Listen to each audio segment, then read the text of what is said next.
honestly think like if Republicans were to find solutions to either of those things, which they really can't, maybe they could retain the people. But I also think that it's a lost opportunity for Democrats. Like just run on that exact same talking point and hammer Republicans on it.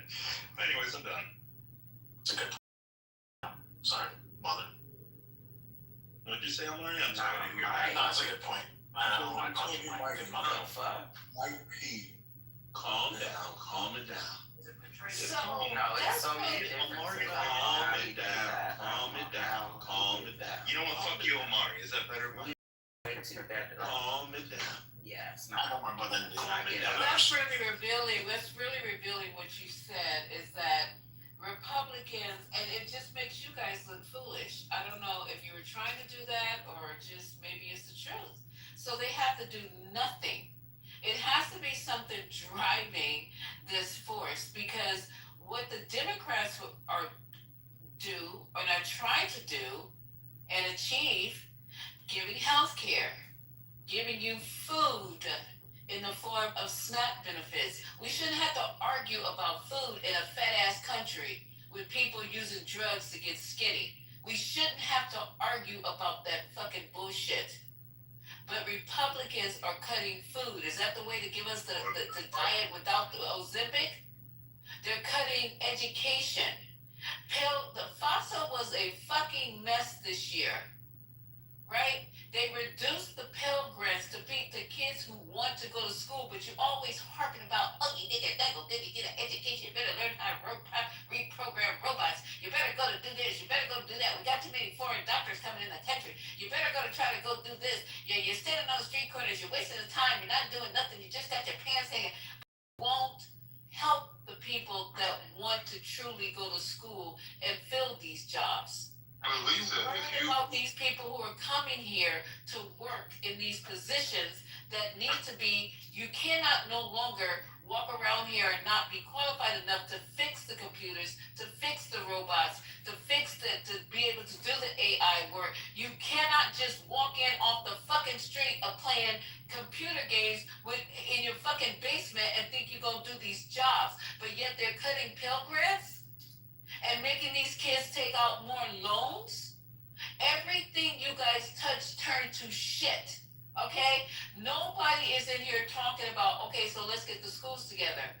Let's make it easier for kids to go to college. Let's get them health care so they won't walk around sick. Let's give these people down in the Appalachians dental care so they can stop talking with a lisp because they have no teeth. Let's get Wi-Fi to everybody so they'll be able to surf the internet and do their homework. Let's get clean water to the areas that don't have clean water. None of this is being discussed. It's just cut, chop, chop, chop, blame.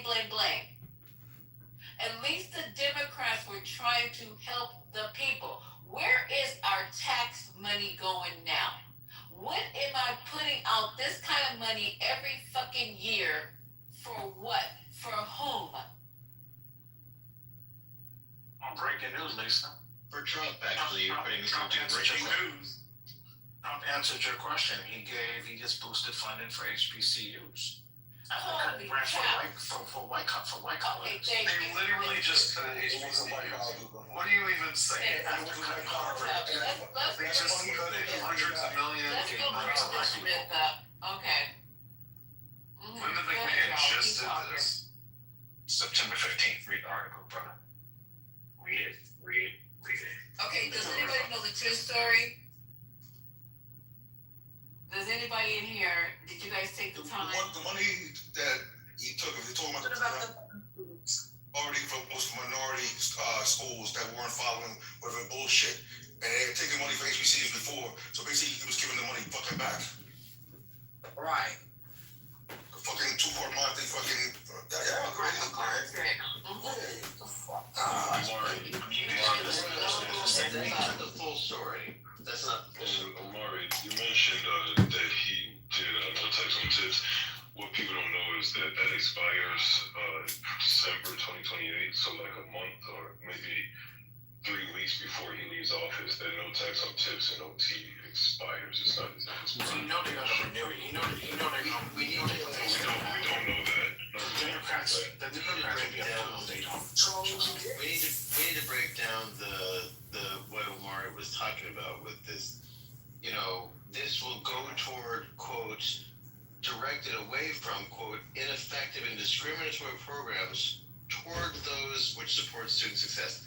They will be dictating exactly what kind of education this will go to. $60 million will go toward funding for charter schools. $137 million will go toward history and civic grants. They're not even reinstituting. I mean, again, it is important to show that this funding was cut and now being reinstated, but also it will not be directed in the same way that it was before. It is disingenuous to suggest that this is just a great thing. People need to go into the details, or else we confuse and ultimately lie to people. And Dog, you know what's interesting? Why didn't they say the same for Mackenzie Scott and the $7 million she donated to HBCUs? Y'all know what Because she's not, because she is not an Oregon man. That is why. He does not care about those things. Nope. So that's $7 million coming from a civilian. I think it's still the money that is now returned.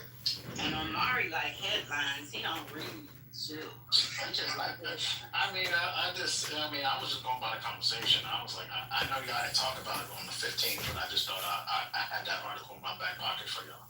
But are you want to listen to the rest of the clip, Lisa? No, we want to stop the lies. I want to make sure I get something because you guys need to really do. Now, why would Trump do anything for HBCU? You should ask yourself that because he wants blacks. He wants blacks educated. So let me just find this. The good blacks. Man, I know that article did not stop the room. Come on, Lisa. And Lisa, the money is going to ICE. ICE has more funding than all the other civilian law enforcement federal agencies combined. So if we combine the funding for the FBI, the DEA, ATF, U.S. Marshals, and all the other federal federal law enforcement, so you combine all of their funding, it's still not up to what ICE got in this. ICE budget is bigger than France's military. You know what ICE got this year also? Graphite. What's that, bro? Huh? Look up graphite. Why the fuck would ICE need that? I just posted a link earlier. ICE was holding a 5-year-old girl to get the parents to come outside so they could detain her. What? Yeah. I posted the link in the chat.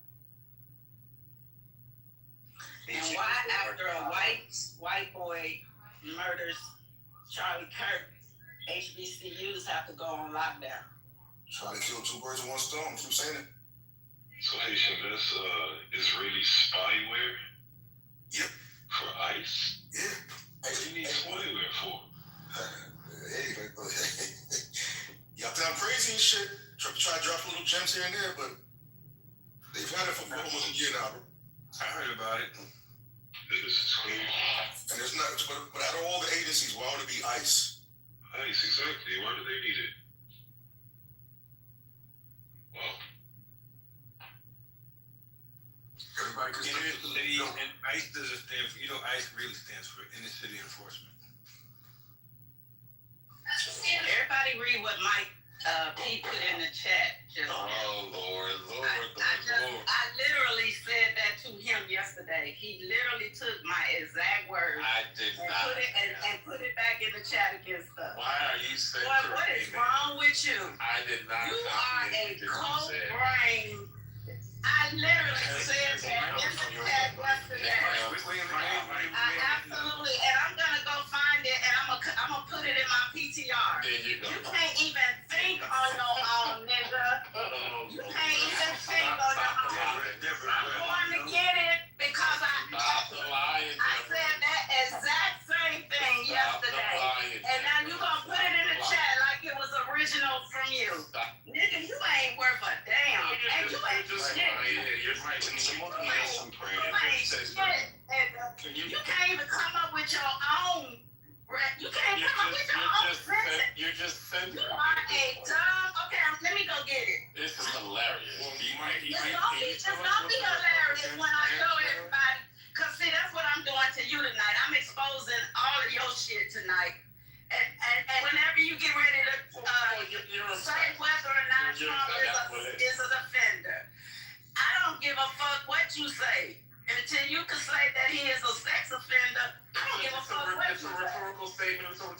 it. We all know the facts. It is what it is. Lisa and Deborah, but you know one thing the Republicans are good at? Not answering the question. No, besides that. What else are we doing? Them motherfuckers love crashing grinding. I don't know grinder shit again. I don't know what's up with that shit. Y'all love crashing that shit. What's up with that? Wait, crashing. How do you guys know the grinder? What did you say? There's no undercover LGBTQs on the Democratic side? You know, Curtis, you can step on my line. You can't step on my intelligence stuff. It happened at a Republican National Convention. Why does that matter? Why does that matter? It matters because they're the ones that are so anti-LGBT, especially trans, and they're the ones that are crashing the site. Don't you find that funny? We have a lot of different They're groups. the ones that are the most anti-LGBT. Mother's gay. Like mother's Why would that not be interesting to talk about? But doing it at a funeral though, that's the best part. Do it at a funeral. Okay. Whoa. What's going on? Point of information. Mother is gay. Yeah. For real? Since what? Wife. Wait a minute. What's going on? I've been a faggot for a long time. Y'all need to keep up. Oh yeah. Y'all didn't know. Omari, come on, bro. Omari, really? But to be fair, Omari, I'm like a minority within the. Yes. Like it's like what 90%. We got Brandis Rock. We have Most said more sense than other. I'm like the black conservatives. That's pretty much like we're the minority within the minority. Right. But you know what? You know what, brother? You know what? But they think that every Republican, every bag is just this, like that Drewski skit where he's like, hey, you know, that's what they think about us, and it's sad. You are. They're not. You're such an You are. That was what you are. Be like Gemini. Go hang out with some like when I was traveling. You know these people like these people. Than your dumb ass, trust me on that one. They let these people. They had a guest room. Guess what? They let me stay in the guest room with their family in the house. These are the whitest of white people. I mean, I think they have great to that potato salad. Be fair, Maury. Were them dudes the cucks? Wow. They used for the night? Is that what happened? No, come on, no, man. Racial epithets. No, I didn't think they. I love that movie. I love these fools when he said that. Racial epithets. I would say trust me, there are. You have the Nick Fuentes and you have these fucking people like Freddie who's sitting on his app who was a piece of shit. We don't fuck with them. We don't even acknowledge them. We show them no credence. The whole goal was to try to take the Republican back from these white. Wait, so which we are we talking about? We asked the black people who were trying to The gay and black Republicans? The black, like the minorities. White guys say that is crazy. I know. Especially West Coast. Really? Is it? But that's your Democrats and that's your black Democrats that are Weirdo. I would take Who him is the we, Amari? Who is the we? Hold on, Mike. You were not part of the team, Mike. You were the fucking Jesus. Of course you would. Crack ass motherfucker. Of course you So would. I'm gonna break something to you. So there was the whole goal that I had a team try to do this. We were trying to infiltrate the Republican Party and take it back from these white supremacists. Like it's take it back. Like that.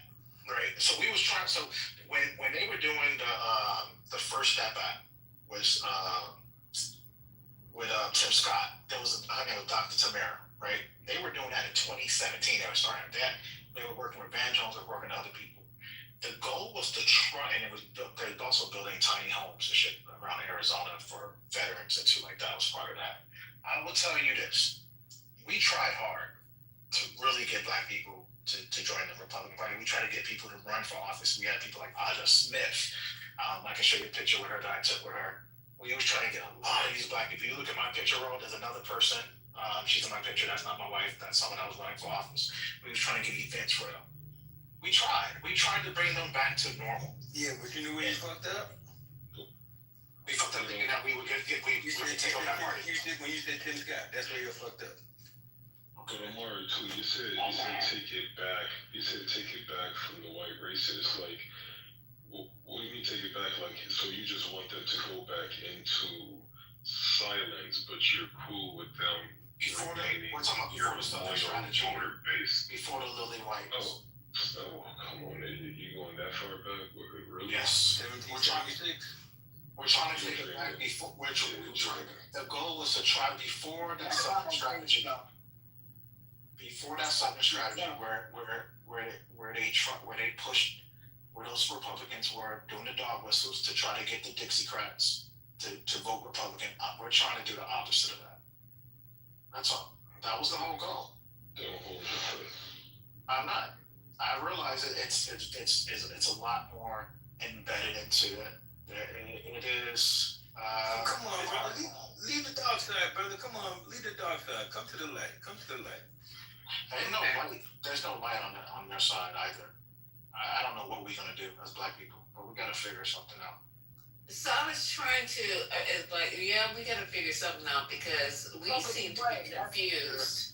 We seem to be confused, and we seem to not. First of all, we seem to be going against our own, Exactly. which is crazy. That's what I'm saying. I don't see you guys going over to a party that's really uplifting our community. And you said we were on a plantation, which is wild. I don't know what you call what Stephen Miller said the other day, because it sounded like he was gonna put your black asses right back on that Monticello. Okay, but Lisa, but that's okay. You got the nerve to talk about how we are on a fucking plantation because all we doing is trying to look out for people who have less. That's all we doing. But nah, not you guys. You personally think that your bank account even ranks and classifies. And even people with money who look like you have been shown the door, have been put in their place, forgot they was black, and then they come running back to the community. We can name it over and over and over again. You're the one who is promoting the Republicans, because they're basically ain't checking for you. I ain't seen not one thing that they were checking for you for. So they had Timmy up there tap dancing for the whole tapping. It was y'all saw I hate to break it to you, this man put on a suit and tie and marry a woman when he knew he wasn't even interested in that. He thought he was going Negro. He's been single since he damn near ready for AARP and decided all of a sudden he was gonna get married, but he didn't get married to one of y'all, did he? Nah. Then he didn't get a job. Then that Donaldson fool talking about you were better off during Jim Crow. You guys, the embarrassment of it all, that you guys are over there trying to cater for a party who is not even looking at you, not even trying to recruit you to do shit. Where are you in the Republican Party? Where are you? So Lisa, Out of 77 million, you got Ben Carson, Donaldson, Timmy, from Cotton to Congress, a pedophile, a guy who had CTE when he was playing football. Look at your roster. I wouldn't take you guys to the fucking G League with this fucking roster. You guys are all fucking losers. Not one of them that he put in front of us is anybody that we can emulate. No Wes Moores, no Barack Obamas, not the young kid from Florida. Nobody brilliant. It's all these secondhand losers. It's all these secondhand losers. Vivek Ramaswamy. Vivek Ramaswamy is not a black man, sir. And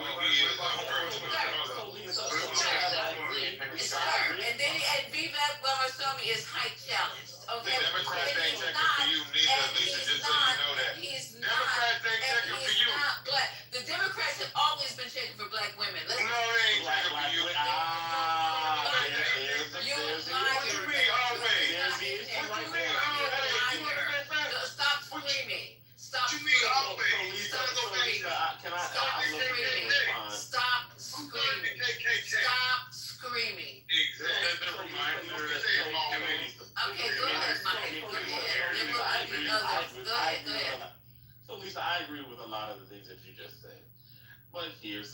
problem, and y'all get mad every single time.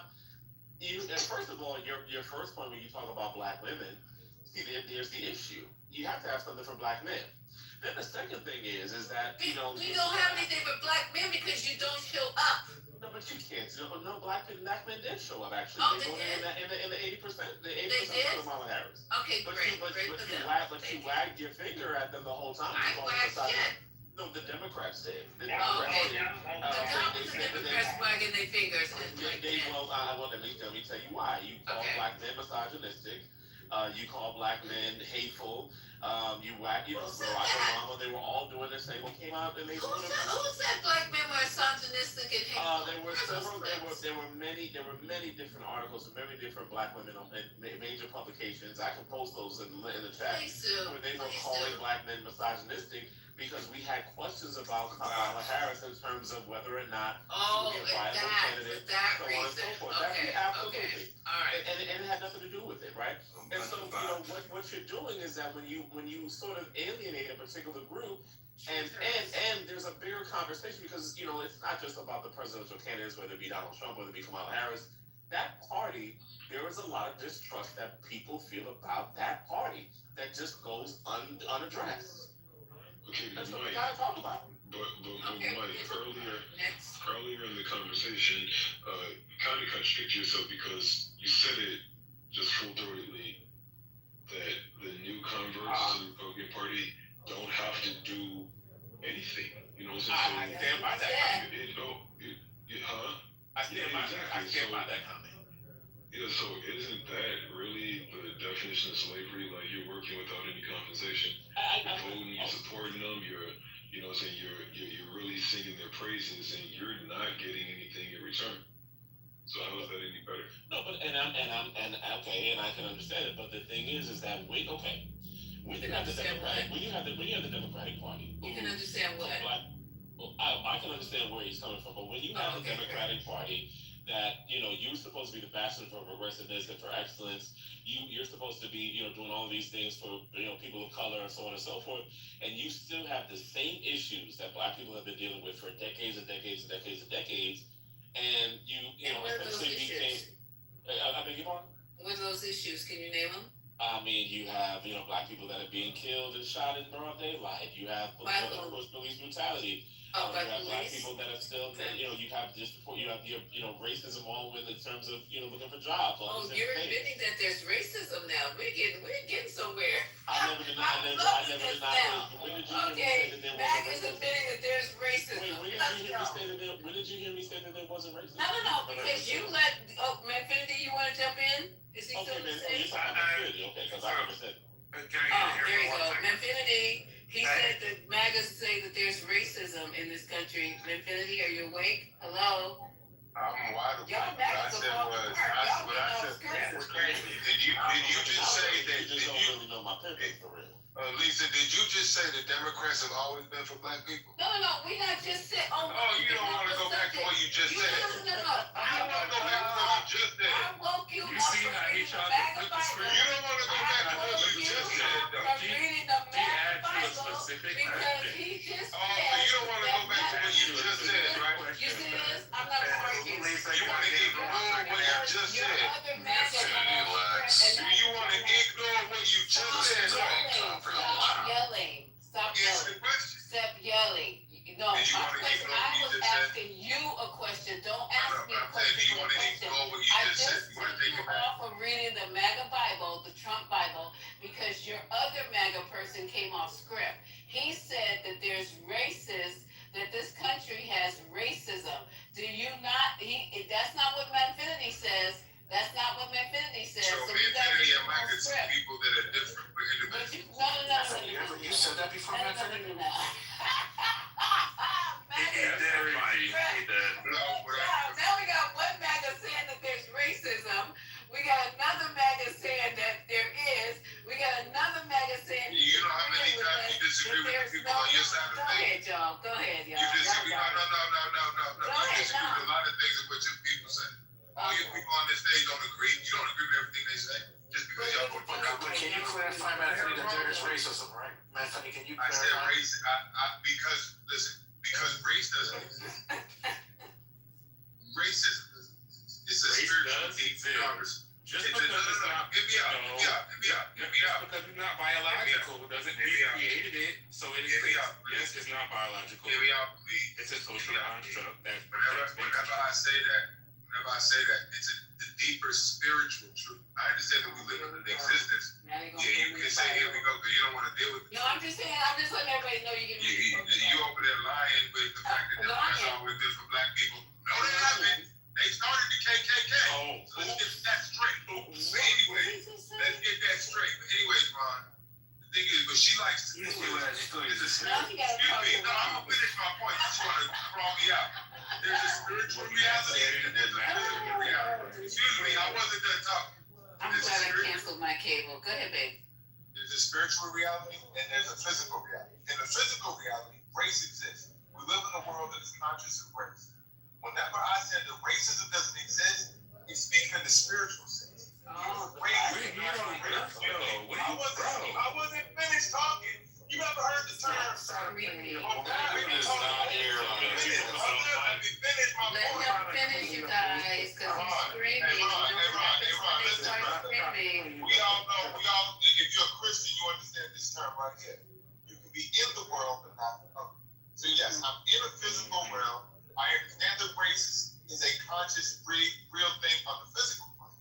But whenever I said racism doesn't exist, it was speaking in a spiritual sense. Because spiritually, race doesn't exist. That's a man-made construct. And since race don't exist, then racism follows. It also doesn't exist. But she likes to take the spiritual reality and throw it in a conversation to make me sit here and explain it to everybody because y'all thinking I'm crazy saying that race don't exist and racism don't exist.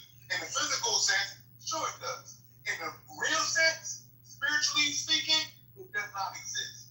But she likes to flip it and switch it up and rub it down and like to throw it out there and make it look like I'm crazy. Did I say anything else?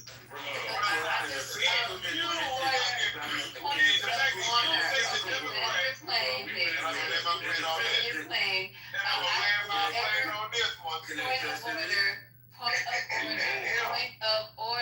Point of order. I never said a word. And this boy that just made a whole 20-minute speech talking about what I said. Y'all heard me say none of what he just said. So next, you maggots are You did say Democrats are always for black people. Thank you. Can I, hold on, please, I got a question for you. See you. Do you think black people shouldn't have influence in both parties? Are you asking me? I'm asking Lisa. At this particular party, the MAGA party, no. So I'm going to tell you why that's dangerous, Lisa. So, Okay, tell me. I have a friend who heads up like black Republicans, right? And I've had a lot of clients who have government contracts and they do stuff with the government, and they're Democrats and they struggle to get access. And thankfully, I'm able to call my friend Reynard here, and he's able to help them. So if Reynard did not have that access to the Trump administration, there'd be a lot of black people be a lot more broke right now. So it is important, regardless of who is in charge, to have influence there. Otherwise, you're just leaving money and power on the table, and that is not a good thing. True. Well, how does your conscience feel that you're aligning with racists? They're all racist. That is, look. No, they're not all racist. Yeah, They are racist on the Democratic I'm side. saying they're Yes, all. they are. Okay, you said all, sir. Please watch your words, because I will come back and get you. You said they're You're not gonna all get racist. That's what you just said, sir. There's racism on the Democratic side. There's racism on the Republican side. Okay, then let's move by The Democrats haven't done enough for black people for many decades. We don't have to debate. The Democrat, y'all is crazy. Okay, so the Democrats have not. Would you silent Democrats on the stage say something? Because I'm not gonna sit here and try to argue. Unless you want to talk about the butter biscuits and the Big Mac and cheese and the cactus. No, you did say butter biscuits. Now you know you sounding really stupid right now, and you're equating Democrats with butter biscuits. There's nothing funny about that coming from a black man who eats butter biscuits every fucking day. But why are you trying to denigrate? Hold up, sir. Why are you trying to denigrate your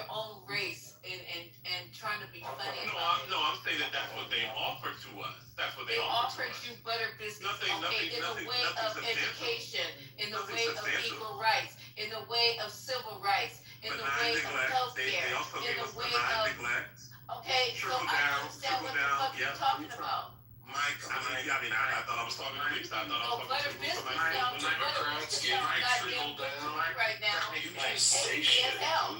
They've never been the party of trickle down. Democrats have never been the party of trickle down. What are you talking So about? so black people are getting all the benefits and the access, and they're getting. No, Mike. The Democrats have never been the party of trickle down. Sir, that's the question. Are black getting everything that they're supposed Wait, to get hold from on, the Democrats? but you're attributing something Are you from going the to answer beginning. the question? I'm going to answer the question. Mike, listen. Because you're dancing. You're attributing something to the party. He's not answering the question. That you can answer. Mike, you're attributing something to the party. That questions, he doesn't care. He doesn't give a fuck.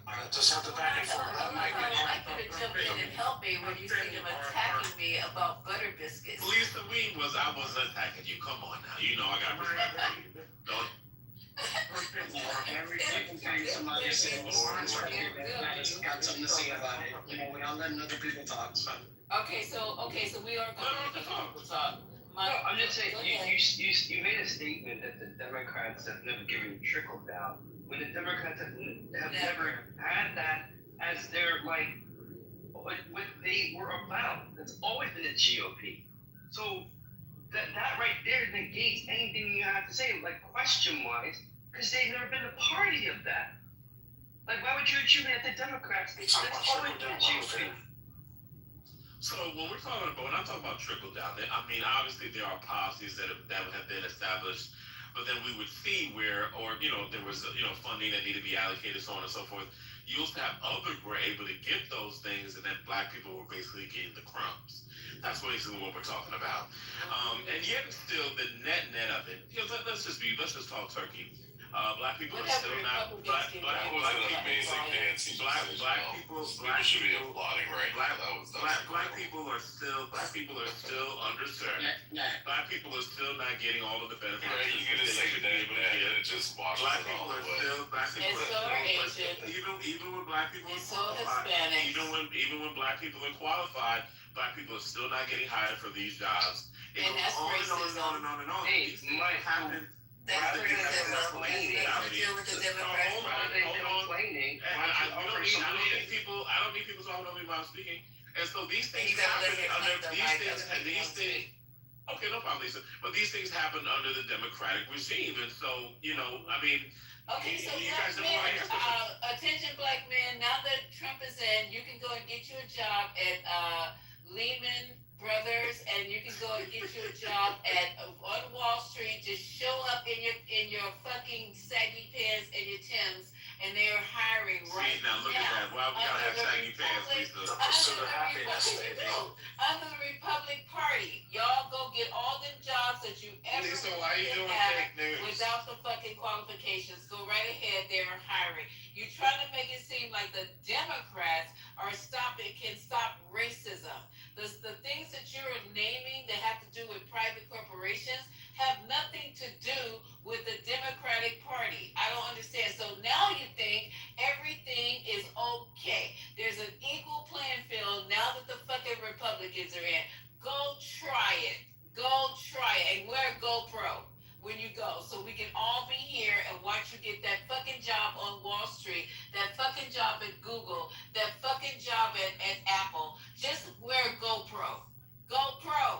First you gotta go to fucking college. First you gotta get the qualifications, and then come back and talk about how you didn't get the job. But you thinking just because you got the prison GED that you're gonna go to Apple and Google and Lehman Brothers and Wall Street and get the job. Stop playing. I could say the black Republicans, so one thing I give them credit, we don't get into like arguments with each other. And that is one group of people that are very tight. And that's a good thing that you don't argue with each other. Like we don't call each other, like we don't go like we don't pull up. Right. That's a good thing that you don't argue with each other. I think that's a good thing. Why? Why is that a good thing? Because even when we disagree, there's a level of respect amongst the black Republicans that I don't see amongst the black who left. No matter if you're a Democrat or Republican, people who are educated have norms, right? So when they are speaking with each other, they operate like from the step up, step back. These are methodologies that you yourself don't even practice. I don't even know what that means, but So actually, for your submission. So Amar, Let plan. Please let him plan, and then CEO, you're next. You know, step up. You know what step up is, right? When you say something, when you step up to say something, and then you step back and let other people in the space say what they have to say, and you don't assail it just because you're against it. I literally didn't understand what you were saying. I wasn't trying to be funny. I'm being dead ass. Common terms being used in so many different places. You know, I didn't know that this was unfamiliar to you, but I just gave you an analogy. Yeah, maybe I didn't understand that analogy, and my apologies for my ignorance. Okay, all good. My apologies. Amari, can you elaborate on what you're saying? Because I want to see if I'm getting your point correct about the not arguing thing. Can you build that out a little bit? Definitely. So, minus what we probably seeing today, but when I would say at least from 2017, late 2017 to 2020, I was around a lot of the black Republicans. I mean, a lot. There was quite a few. Not three of them. As some people say, there's a lot more. And we would have back and forth debates, and it was still respectful. We were still black people. People still say nigga and shit like that. People still do that thing. Like that's what I'm saying. Like these are actual black people, but like nobody be ready to fight. Like I feel like when I'm in sometimes spaces on Clubhouse or other apps, people be ready to want to fight, and I be like, damn. So I noticed there's a big difference. That's all. Does that make sense to you? I hope I was clear on that. Well, I'm gonna go off my experience. I mean, I did go to a Black Republican event in July. My friend Raynard put on, and there wasn't much discussion about politics. There was just discussion about supporting each other's business and all this and that. So I was wondering if that's what you was talking about. Yeah, that part. Yeah, that too. I mean, but it was more political. Like it was more trying to find strategy. Who can we put in office? Lisa, I put in the back channel. You said there's no black Republicans. And I didn't say that. No, but there was an uptick in black Republicans running for office. They just lose because these white people are not supporting. That's why Virginia, because Byron Donald was probably lose because there's a lot of racist white people. Regardless, if they're on the right, they're not going to put a black person at the head. So why are you over there then? If you're not wanted, why are you over there? Because the goal, Lisa, was trying to. How can we build? Because I felt like the Democrat Party wasn't for us either, right? Yep. They were just Nobody so. for the black man. They were just so fucking. No, they Not weren't. for the black women either.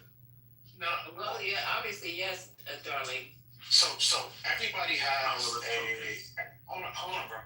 Everybody has a materiality matrix that they've read. Anybody who knows that who works in sustainability knows black women are at the top when it comes to hiring, especially when it comes to DEI, right? You have environmental policies, you have black women that have a certain percentage by X, Y, Z. DEI that Trump just ended, right? I'm not worried about that. We're just talking about in general, right? Yeah, we know you're not worried. Please. A lot of black men felt the Democrat left them. Even Barack Obama has mentioned that, like, we have to get back to talking to black men. This is not rocket science. I think the Democrats have left us in many ways. Hey, Omari, they mentioned that are black women some of the most educated people in this country right now? I think black women are everything. I think they're goddesses. Right, but I'm just saying, from a college point of view, would you say that they are? Even the ones that are not college educated are the greatest of all time. Period. Right. Listen, can you just answer that question about such a... You don't even have to answer that question.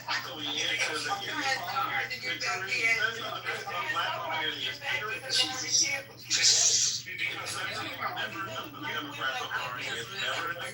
He knew to govern himself accordingly, okay? Don't take the credit, baby boy. Because my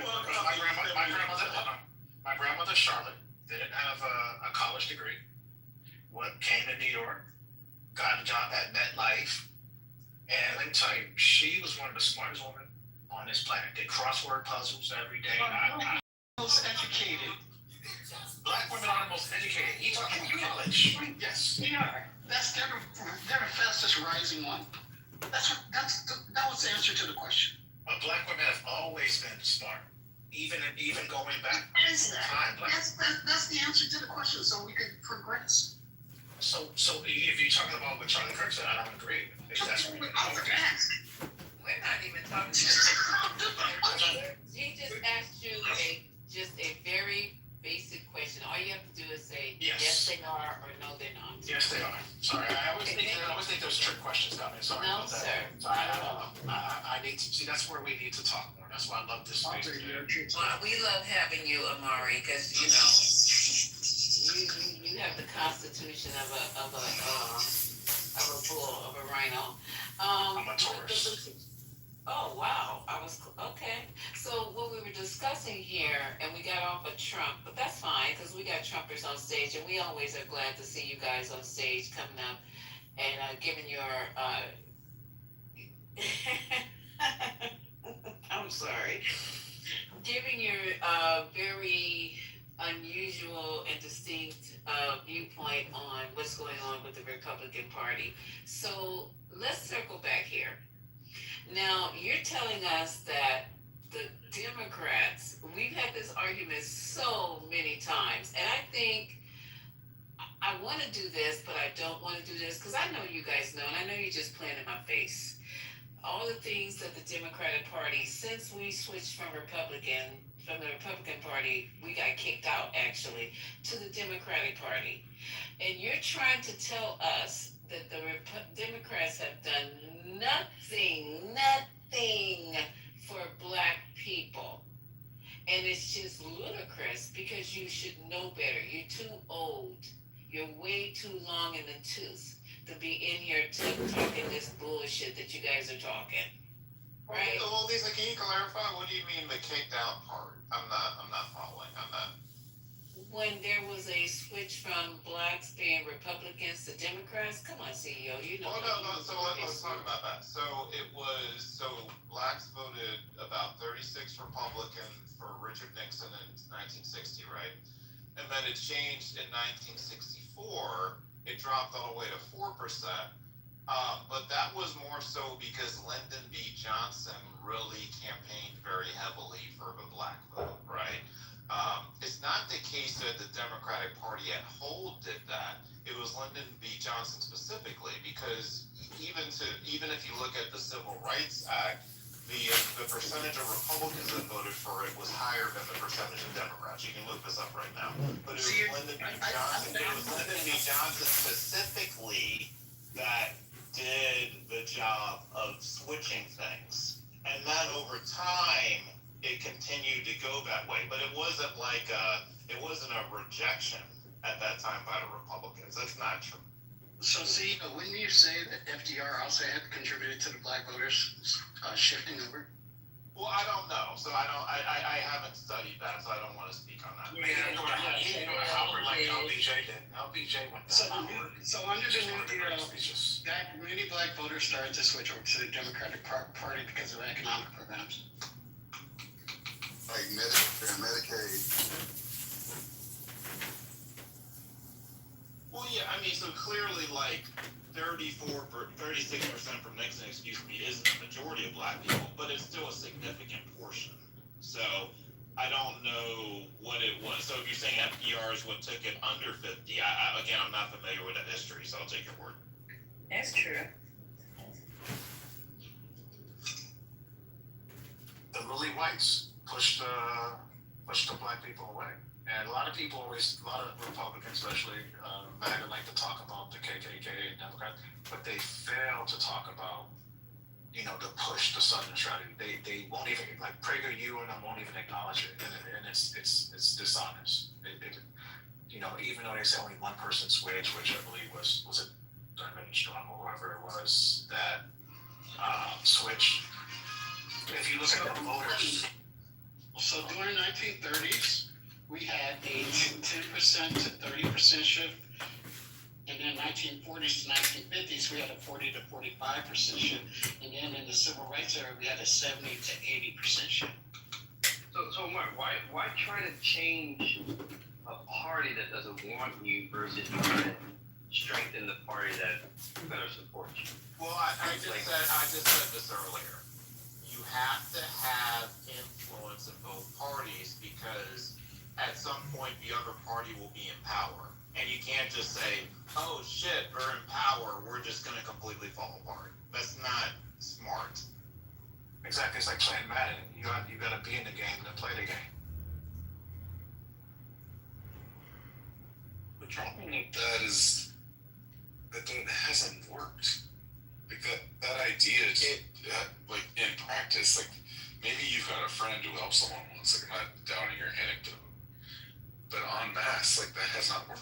Yeah, but it's not just helping someone one time. It's a matter of hundreds of millions of dollars. So it's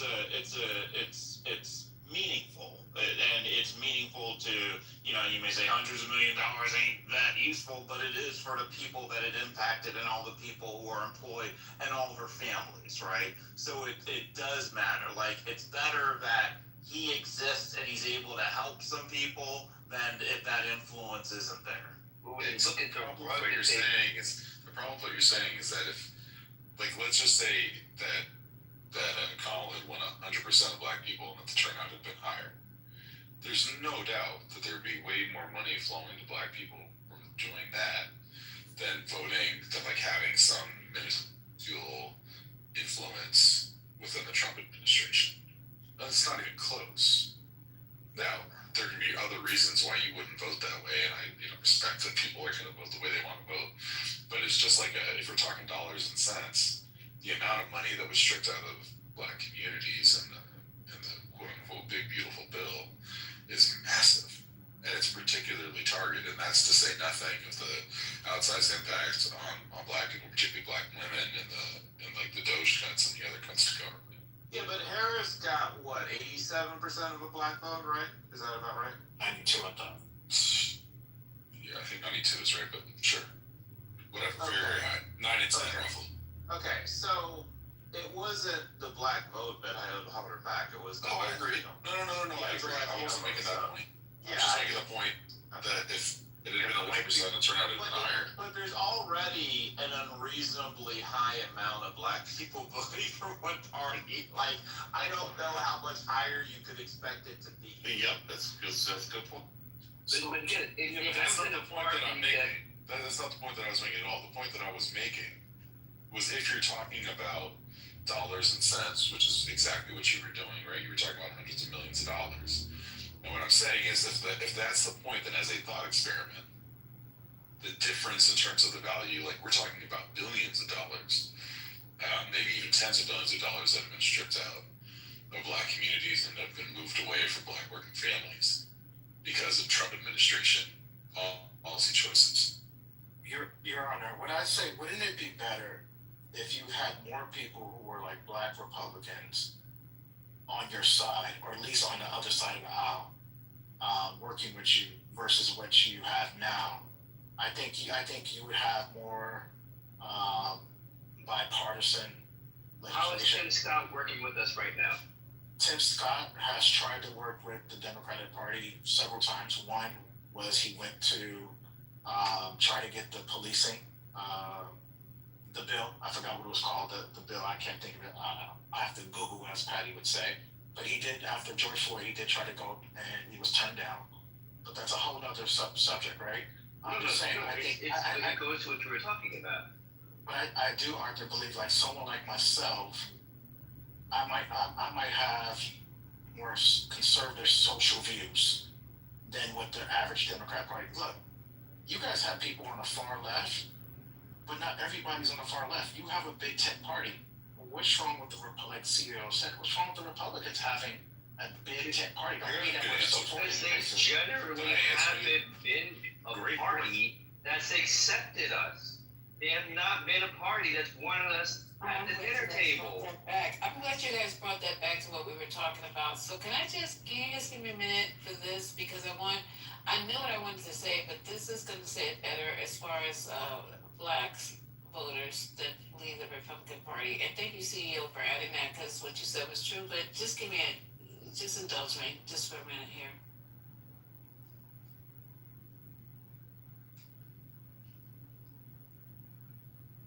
New Deal because of the economic crisis and the efforts on the part of the Roosevelt administration to address the staggering poverty of the time.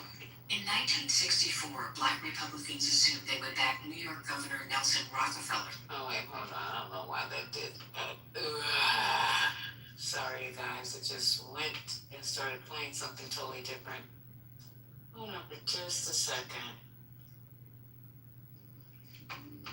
It was weird. So I can go back to it. So can I reference real quick why Tim Scott was turned away by the Democrats? It'll be fast. Okay. One, Democrats sought to limit qualified immunity to make it easier for victims to sue police officers, while Scott's bill did not change the practice at all. Scott's bill also called for incentives, grants, and study, while Democrats' version had far more mandates. Thirdly, critics like the ACLU said Scott's bill addresses not one systemic issue at the core of our broken system of policing, that's a quote, and also, quote, does nothing to end the state-sanctioned murder of black people. Separately, Nancy Pelosi described Scott's bill as trying to get away with murder, actually, the George Floyd murder. So, while it is true that Tim Scott tried to work with Democrats, it turned out that his bill would have done nothing to actually solve the problem, which is why Democrats turned him away. Again, we must look at the details and not accept anything that Omari says at face value. That's not fair to say, because It's very fair to say. I know Lisa wants to go, so This is let me go. So this is a little. Okay, this is a little bit of a tricky one. So Dark Aaron is right in the sense that like Tim Scott's efforts have not been sufficient. At the same time, Amari is correct to say that, like, if that was a white senator from South Carolina, there wouldn't have been as much efforts done for the black community as Tim Scott has done. So both statements are true. There were white senators. They had a different bill. No, I'm saying a white Republican. I'm sorry. Let me clarify. Tim Scott has done more in terms of his efforts for the black community than a white Republican senator from South Carolina would have. You think Tim Scott did more than Jamie Harrison would have done in South Carolina? He doesn't want to Lindsey Graham. Do you think he would have done more than Jamie Harris? Oh, no, of course not. Of course not. Okay. Of course not. Well, and that's why this whole argument is kind of silly. It's not an argument, because guess what? The people of South Carolina voted him in, right? So the people of South Carolina voted Tim Scott as senator. He came with a bill, and guess what, Aaron, Your Honor, excuse me. What happens when people introduce a bill? You work on it and you try to make it better. Dark can maybe explain to the people. Did it end with that? What did they actually come together and try to make the bill better? Did they try to put their little 2 cents in and bring the bill to the, like, what happened after that, Dark, since you educated? This is like exactly the reason why having a token person on the other side isn't worth anything. Token? Wow. Right? I can't believe you just said that. That's what he was. He's literally a token. It's like, I'm not saying that he's simply there because he's a black man. I'm saying that having a token person on the other side doesn't do anything for you because he's not actually representing the values that most people want from that community. And this could be the same thing with the Jewish community, right? Like when there's a token Jewish Republican, which rarely happens, thankfully, that's not going to do anything for Jewish people because they're working at cross purposes. It's the same thing as it always is. So, and on top of that, if you're working in a party that isn't going to advance those interests. It's completely wasted political power. It doesn't do shit for anybody. And that's why when he was trying to get that through, there was no way for you to actually say anything about this. I'm literally not an operative. Yeah, I mean, I will. CEO, I want to He called me a shill, but I'm not an operative.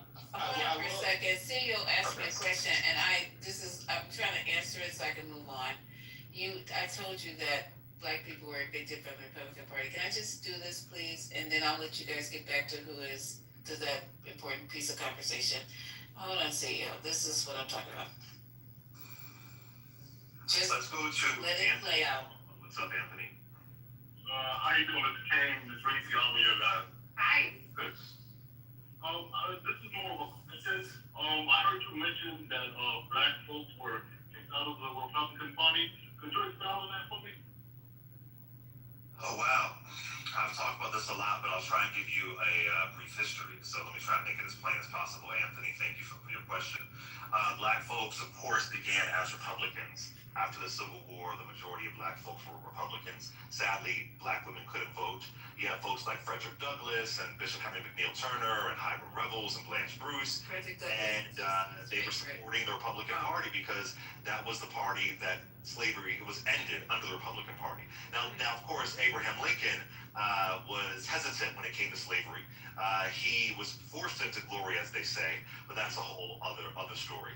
But as time went on towards the end of Reconstruction, which is around, it ends, I believe, in 1877 with the Compromise of 1877, the Republican Party was already turning their backs on black people.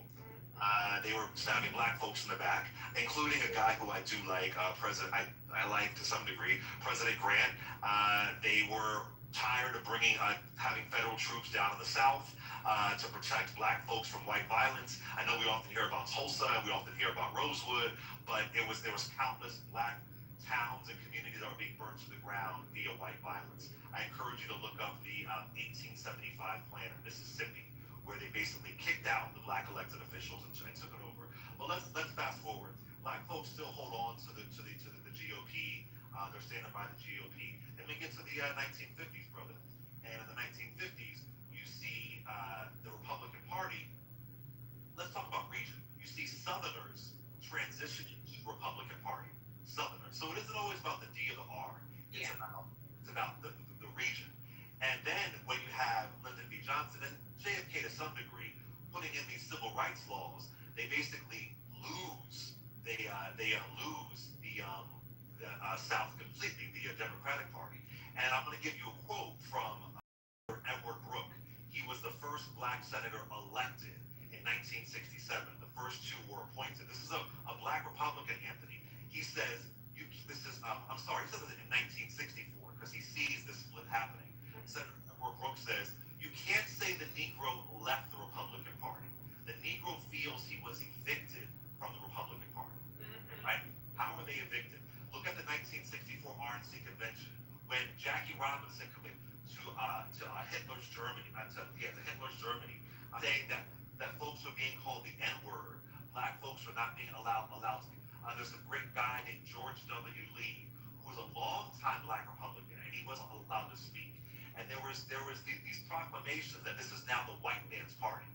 And Dr. King talks about this. He says this in an episode of Face the Nation, where he says that he is scared to see the Republican Party turning into the white man's party. The power players, Strom Thurmond, Barry Goldwater, Richard Nixon, they made a decision. This will be the party of the Southern strategy. What's the last of the Southern strategy? It was an execution to play on white feet, white racist fears, to get that Southern vote. It was the Southern strategy. And they didn't want the black vote anymore. So black folks were kicked out locally, and they were kicked out in their city council, their school board. The Republican Party took over. And the mark of that is where we are today. That's where we are today. So that quote from a black Republican is so crucial.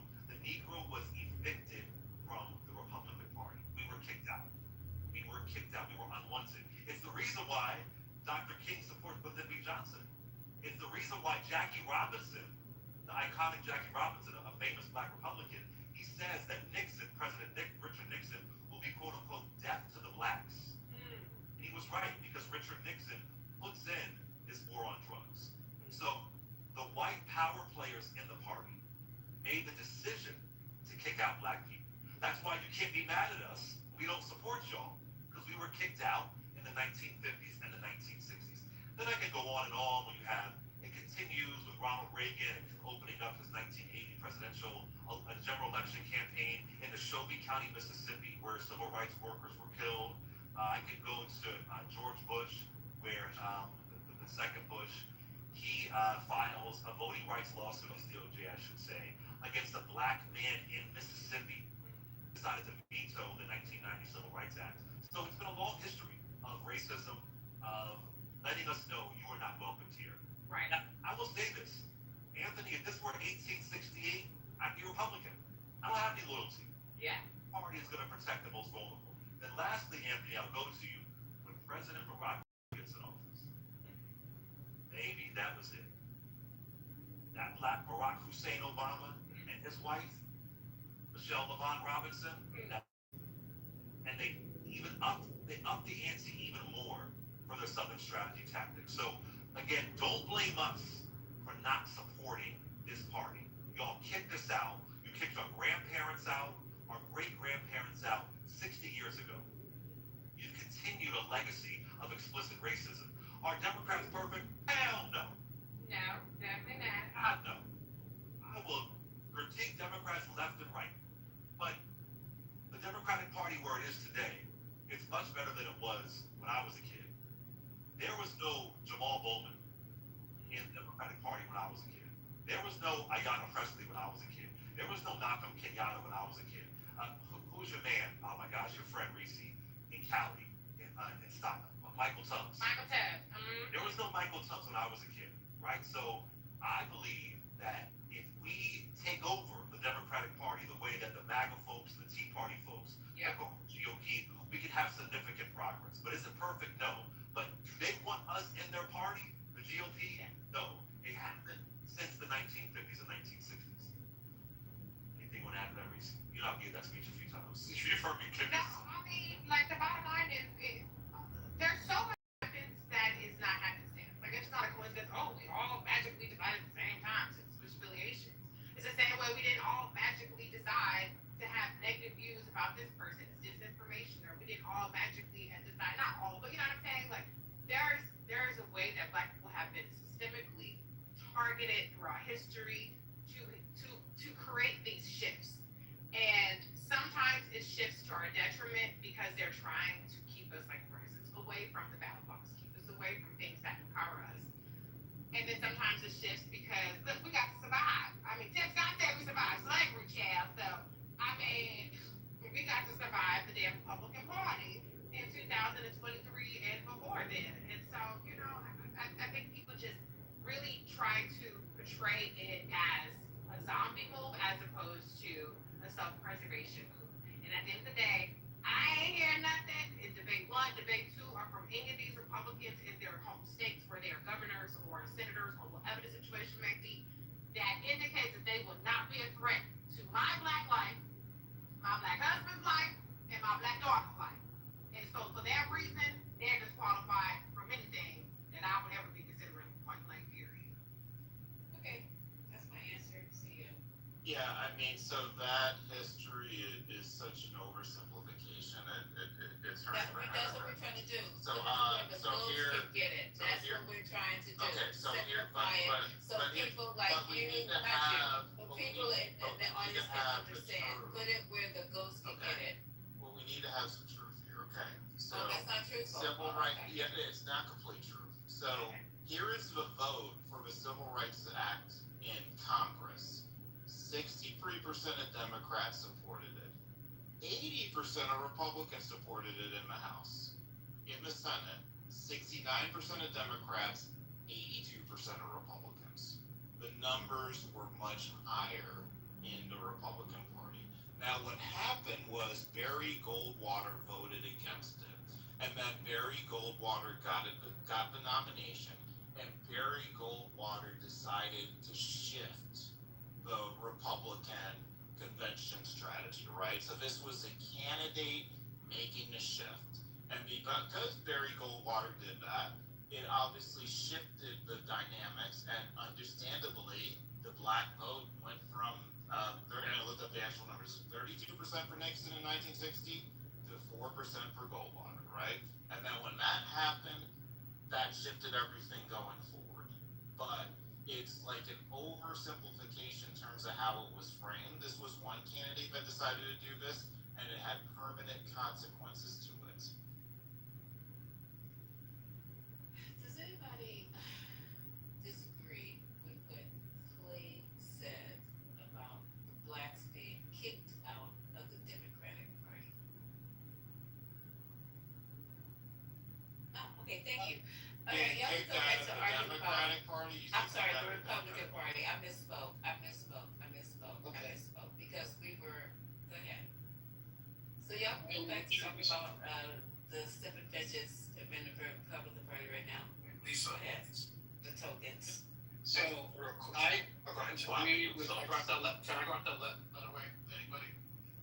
If you don't mind. I'm real quick with it, all right? Just one sentence. I think that the reason why we left was because, like I guess that video says, that Republicans increasingly adopted the Southern strategy that appealed to white conservatives in the South, further distance black voters.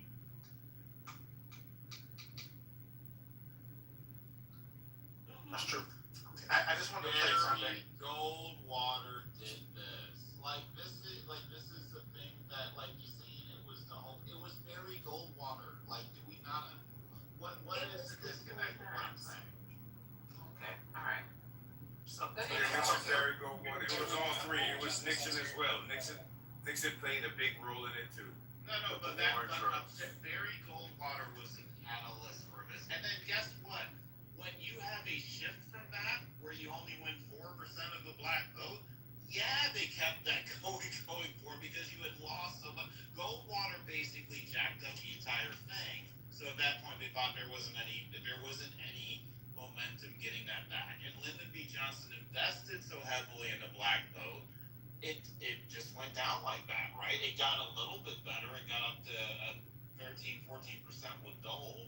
But yeah, I mean that was essentially the backlash from Goldwater's. That's so sanitized though. Right? So It wasn't like some sort of benign turning away. It's been a systematic undermining of black political power for decades. It seems like you're really sanitizing that. No. Listen. FDR got 71% of the black vote in 1936. It actually, so that means 29% voted Republican in 1936.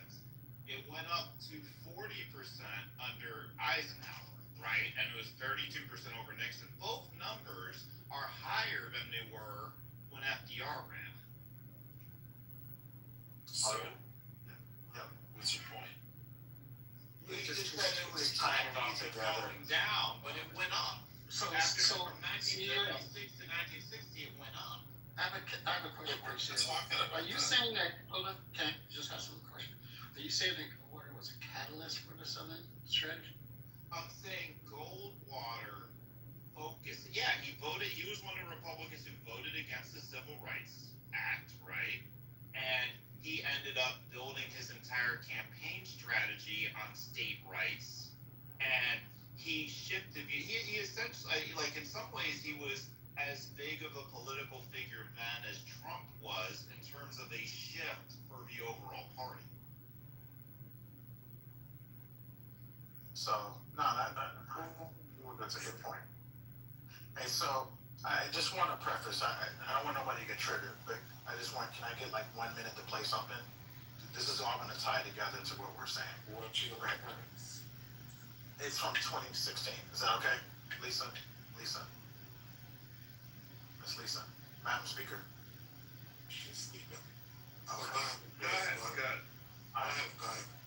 Tell me if you can hear it. Subject that is so important and very personal for me. Nothing means more to me than working to make our party the home of the African American vote once again. Used to be.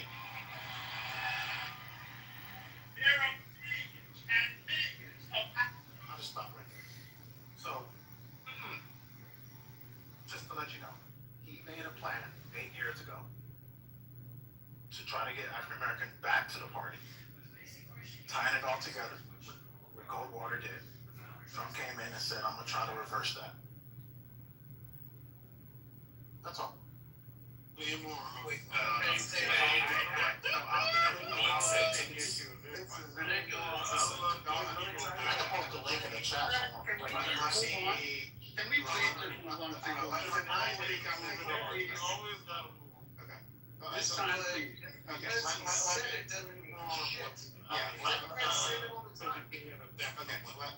Let me have 1 second on this. Okay, so here's the thing, Amari, with that. Stephen Miller is the most racist, high-appointed government executive I can think of in my lifetime, right? And Miller has this really strong presence within the administration. So maybe you could say in 2016, like, you know, he wanted to head that way, but it hasn't worked out like that at all. And I think in this term, like without Ivanka and Jared there, I think like clearly there is no pro-black agenda in terms of Trump. Like there's no way to make a case that like Trump is pushing a pro-black agenda. I cannot see it. Yeah, no, I can agree with that. I mean, we did play some old clips, but also I posted some new clips. I posted a new clip of the summit they had in February when they gave Tiger Woods I think the Medal of Freedom, one of those medals. Amari, he just said Stephen Miller, the chief of staff. Yeah, but Stephen Miller was also part of the Trump administration in 2016. It didn't stop President Trump back then of talking to black people. But he had a mom and Jared.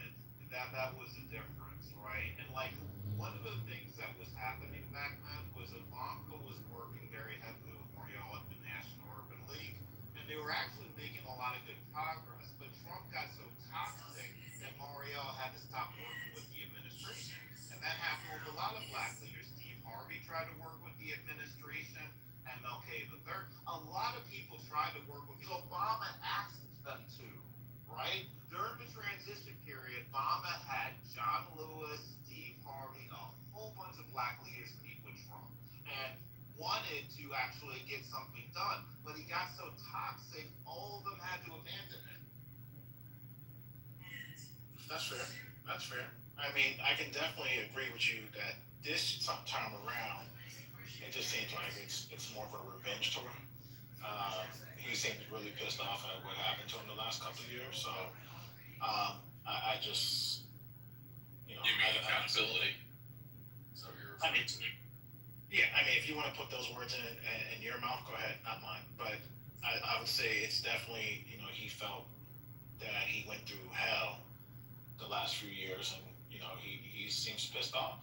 I don't know, you know, that's what I see from him. I see just a bad person. Should we pay that expense? A spoiled child. Look, I mean, I think Biden could have, you know, done the country a favor and said and just pardoned him. He could have just pardoned him, and that would have, I think it would have been all over. But he didn't. Wait, what happened? I thought we were talking about Trump. Yeah, Well, I think yeah, Biden but could it's have pardoned Biden's him. responsibility to be accountable for Trump. It would have healed the country. So Biden could have helped. Instead of going dark bag, he didn't have to go dark bag, Aaron. And Trump, for example, Biden could have helped Trump not be documents in revengeful. the bathroom at Mar-a-Lago. That was Biden's fault. Those documents were actually Biden's. That's what he's saying. It makes sense, I promise. I think I get it now that you put it that way. Uncle Joe promised to bring the It makes country more together. sense when you say that. When we expected Uncle Joe, we didn't expect him to go corn pop. We expected him to be, you know, Uncle Joe, and he didn't. Explain why is his. Because he's the president of it's called the president of the United States of America. Like Barack Obama, there's no blue state, there's no red state, there's only the United States of America. Exactly. Okay, let me ask you one question. Do you think he would have did the same thing for Biden? He wanted to put Biden in jail, and he didn't want to give Biden a pardon. So what makes you think Biden would want to give him a pardon, and the same person would want to give you a pardon? Because allegedly the adults were back in power. Allegedly. That's what we heard. We heard that the Delts were back in power. That's true. And we didn't see that at all. So they say the strong man is back in power. We haven't seen that. So what is the difference? So I'm trying to say, why should we pardon him for his crimes that he got nothing to do with? I mean, the Supreme Court presidents can't be held. So basically, you're saying he should support him in his Jeffrey Epstein shit, right? So now. Why do you always go to Jeffrey Epstein every time? That's part of his legacy. Hey, you can't deny it. Don't deny it. You can't deny it. It's part of the state. So basically, if he pardoned him, so let's basically say, what are you talking about? No, you said we should give him a pardon, right? So what are we going to pardon about Jeffrey Epstein? We're talking about. Were you not paying attention to 4 cases? Jeffrey Epstein was not part of the 4 cases. What is this guy talking about? There's 34 felonies or more. 34 felonies. Jeffrey Epstein was part I'm of talking about the Jack Smith cases. The Jack Smith, with the Jack Smith case? The Jack Smith case is the Jack Smith case. That's something you really can't do because that's national security, B. Oh, so we're gonna allow you to hold national security secrets and possibly sold them. Possibly, I'll just say that I give them possibly sold them to foreign powers. So I'm going to give you a pardon on that, but you won't give me a pardon. Your party won't give me a pardon for having. Won't even give my son a pardon for having a his little mishap. You don't even know what's going on. He gave his own son a pardon before he left, and he actually physically signed it. I don't. What is he? What are you talking about? If he didn't give his son a pardon. We don't know that. I don't know. He gave his own son a pardon. What do you want me? Why are you derailing right now? About the thing, Murray, is that you took something about Trump ability and turned it into Biden not pardoning him to avoid accountability. Did you not understand what I said? Now you're talking about somebody else derailing. This is wild. No, the country would have been united if Biden would have did that. Trump is responsible for Trump. Trump did things that he was being held responsible. That's so basically saying. Unfortunately, oh my God. Unfortunately, our justice system was way too fucking slow, in part because of the shitty AG. Because the whole country deserved to know whether or not this man was innocent or guilty. That's how our justice system works. There's accountability in that. There's transparency in that. That's how the system is supposed to work. Now what is happening is that Trump is trampling that justice system. He's talking about pressuring his AG to prosecute his enemies. He's talking about basically not prosecuting Tom Homan after he gave an FBI agent accepted $50,000 from I believe it's an FBI agent. Like, this is someone who is trampling justice. That has nothing to do with Joe Biden. That has to do with the choices of one man named Donald Trump. And I don't give a shit if his little feelings were hurt because he was being prosecuted for things that he did. That is wrong. And this is what's wrong with MAGA, is that you guys will just look the other way or find some way to try to blame Democrats for it. And you completely lack any sense of responsibility or fealty to the basic ideals of this country. And it is embarrassing, and it's upsetting, and it's dangerous as fuck. It's funny for someone honestly need to do something. Honestly, you need to do something about it. Because what is happening is he is literally driving our justice system into the ditch. And that justice system, as flawed as it has been in many, many ways, is still like one of the fundamental reasons why our economy is strong, why our country has had a privileged position in the world for so many years. And doing things like, I don't know, trying to remove Lisa Cook under false pretenses is going to seriously damage this country. I'm done. I see, I know you came off the mute. Yeah, Omar, I was going to say, you got to go back to January 2021, where Mitch McConnell said the only reason he didn't vote for Trump to be, like, removed or banned was because the criminal justice system would take care of it. Do you remember that, Omar? Oh, yeah, I think it was a bad idea, CEO. This is my personal views. Yeah, so if Biden had pardoned Trump at that time, like, even the Republicans would have been mad at him, right? The only reason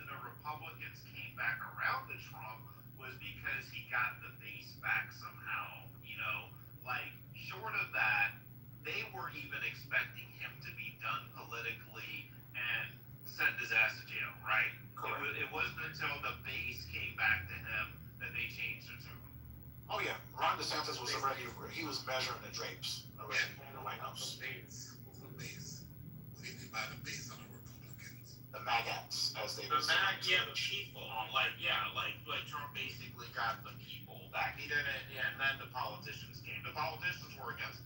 100%. I mean, Ron DeSantis, we can go back and look. He's been trying to be, he was trying to be the leader right after 2021. So, Omar, I agree in his head though.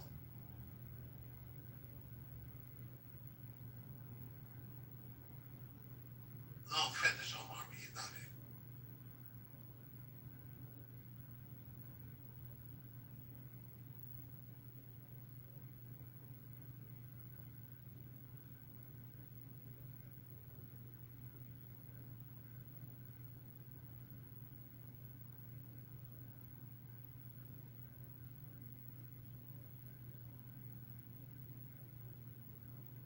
The thing, man, like Republicans will do anything to avoid responsibility. That's who they've become. As Donald Trump drives our country into the ditch, they got nothing to say. They'll just let it happen. You know, it's always someone else's fault, even though they got all the power, all the control over the government, right? They got all the branches. Yet they still have nothing to say. They don't have anything to say about any of it. All the things that they claimed under Biden, all the ways that they cried foul and all this, just nothing. It's just not equal at all.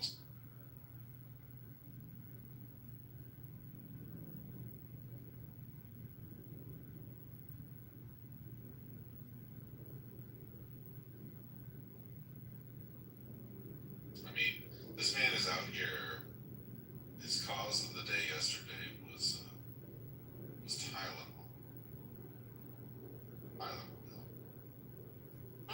Yeah, that's what I was gonna It's say. so crazy. This is what we got. Nothing has been done and nothing will get done because we're focusing on Tylenol, right? We're not focusing on the things he said. We still got these people literally dying and hungry, and this motherfucker talking about Tylenol. And you guys are sitting up here thinking this is all. See how they running from this? They won't be on the stage too long. Y'all be accusing me of mothering them. But when you start having a conversation with these people, just even answering questions and answering the question that you ask them without going into something completely different, it's just insane. I think the mental health of some people in this country really need to be evaluated. There's so much going on right now, and we're having press conferences about if pregnant women, I guess because we need to have a group of people reproduce, should be taking Tylenol. And it's so much. And then he went to the UN and literally went into the house of the UN and just made a fool of himself today. In full makeup. Yeah, Just nothing. that was incredible. How he just shadow the whole UN. You know what was cool about the whole thing? I watched the whole thing, and then I watched the whole Jerome Powell interview as well. And Jerome Powell made so just perfect sense into all the hard work I think that they've been putting into trying to balance this shit. You know, I don't know if anybody saw it, but I do recommend people watch Jerome Powell's interview today.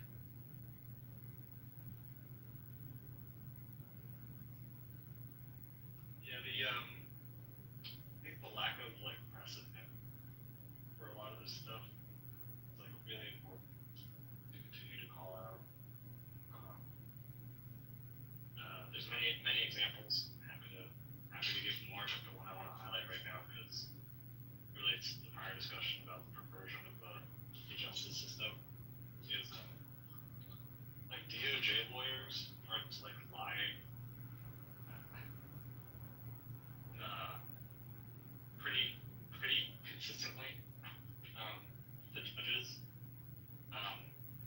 So there's a case the administration wanted to deport a bunch of children, right? Because they know that separating an outcry. They tried that already. So what we want to do now is they want to take children who are in the United States who are unaccompanied and send them back to wherever they came from. And so they went in front of the judge and said, hey, we have all these, so they tried to deport a bunch of Guatemalan children. And when some of the children sued, their lawyers sued, right, to stop the deportations, the government said, well, their parents asked for their return. These are kids, right, like 7 years old, 10 years old, little kids. And the judge who's hearing the case, his name is Timothy Kirk, appointed by Donald Trump. Okay, he just enjoined the deportations because, quote, the justification of the administration felt like a house of cards. The administration lied about the request of parents for these children to be returned. So the administration was trying to return these kids to a country where no one is going to accept them back. They're just going to drop them off in a foreign country. And this is happening. This is happening to dozens of kids from several different countries because this administration doesn't give a fuck, and they're willing to walk into a court and lie about it. And it really takes a certain level of I don't know, being brainwashed, motivated reasoning to think that this administration is anything other than craven. Even Trump-appointed judges can see pretty clearly that they're being lied to. Here's the thing, this is when they all scatter, right? This is why I don't really like talking about these dumbasses. I get the room likes it or whatever. But I just find it incredibly frustrating that the minute anyone holds them to any level of account, they run like the cowards they are. Because they don't want to accept any responsibility. Because the thing is they have all the power. They're doing all the things. What the left needs to be held accountable for talking loud and not saying, not able to do anything. Like what's going on? This is the table stakes of being in power. Is that people look at what's going on and they know that it's you. And these people are destroying the most fundamental institutions of our country. And these jackasses, Biden should have, pardoned Trump. Really, that's the response. I mean, that was so absurd, I couldn't even unmute to gather my thoughts quickly enough. And so I'm glad other people were here, but it was so ridiculous. I couldn't even, it's like when you hear a new angle of something that is more absurd than the last angle of something to defend the administration. Like alternative facts. I just know that broke me. That broke me when she said that. He had the audacity to say that.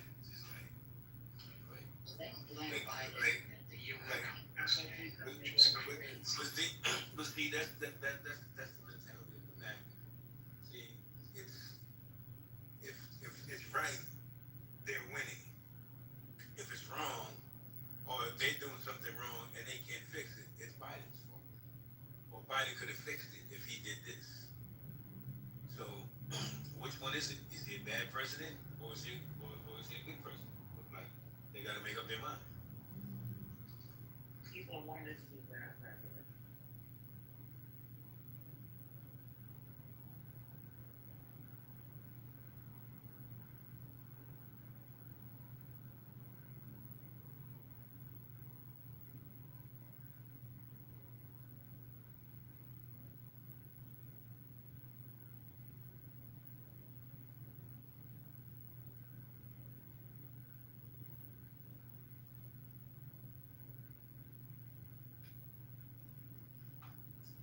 Okay, what you guys do with the madness? We started talking about accountability and they ran away because they're cowards.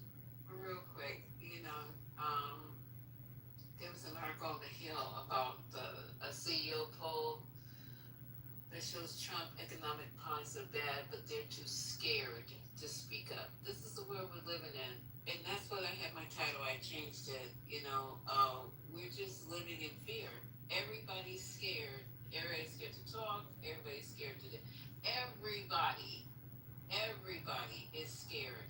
And this is crazy of how we let this get to this level. I'm really, really disappointed at what's going on. And I can speak out. And I know we agreed to be a united force. And I am a united force. But I still have a brain and I still have opinions and I still have thoughts. I'm just really disappointed. I guess, is it too early? About what's going on with our silence. I know Akeem Jeffries came out and said something. I gotta dig it up to even see what he said about what, I don't know. I just saw his mouth moving on a news show and I didn't even bother turning up the volume. But it's just, to me, I don't know if you guys feel this way or maybe you can throw me a life raft. I just feel that we basically just given up. We sit down and we're muted as well within our party. I'm really scared about the midterms. I'm really, really scared because I don't see it. I don't feel it. I feel that, we're continuously gonna keep going down this path of a dictator, of just having somebody just run roughshod over this country, and everybody is running scared because what happens? They speak out. They speak out. Like at that funeral, the things that were said were abhorrent, and nobody pushed back. The few people that did push back are getting hell, but the rest of everybody else is just silent.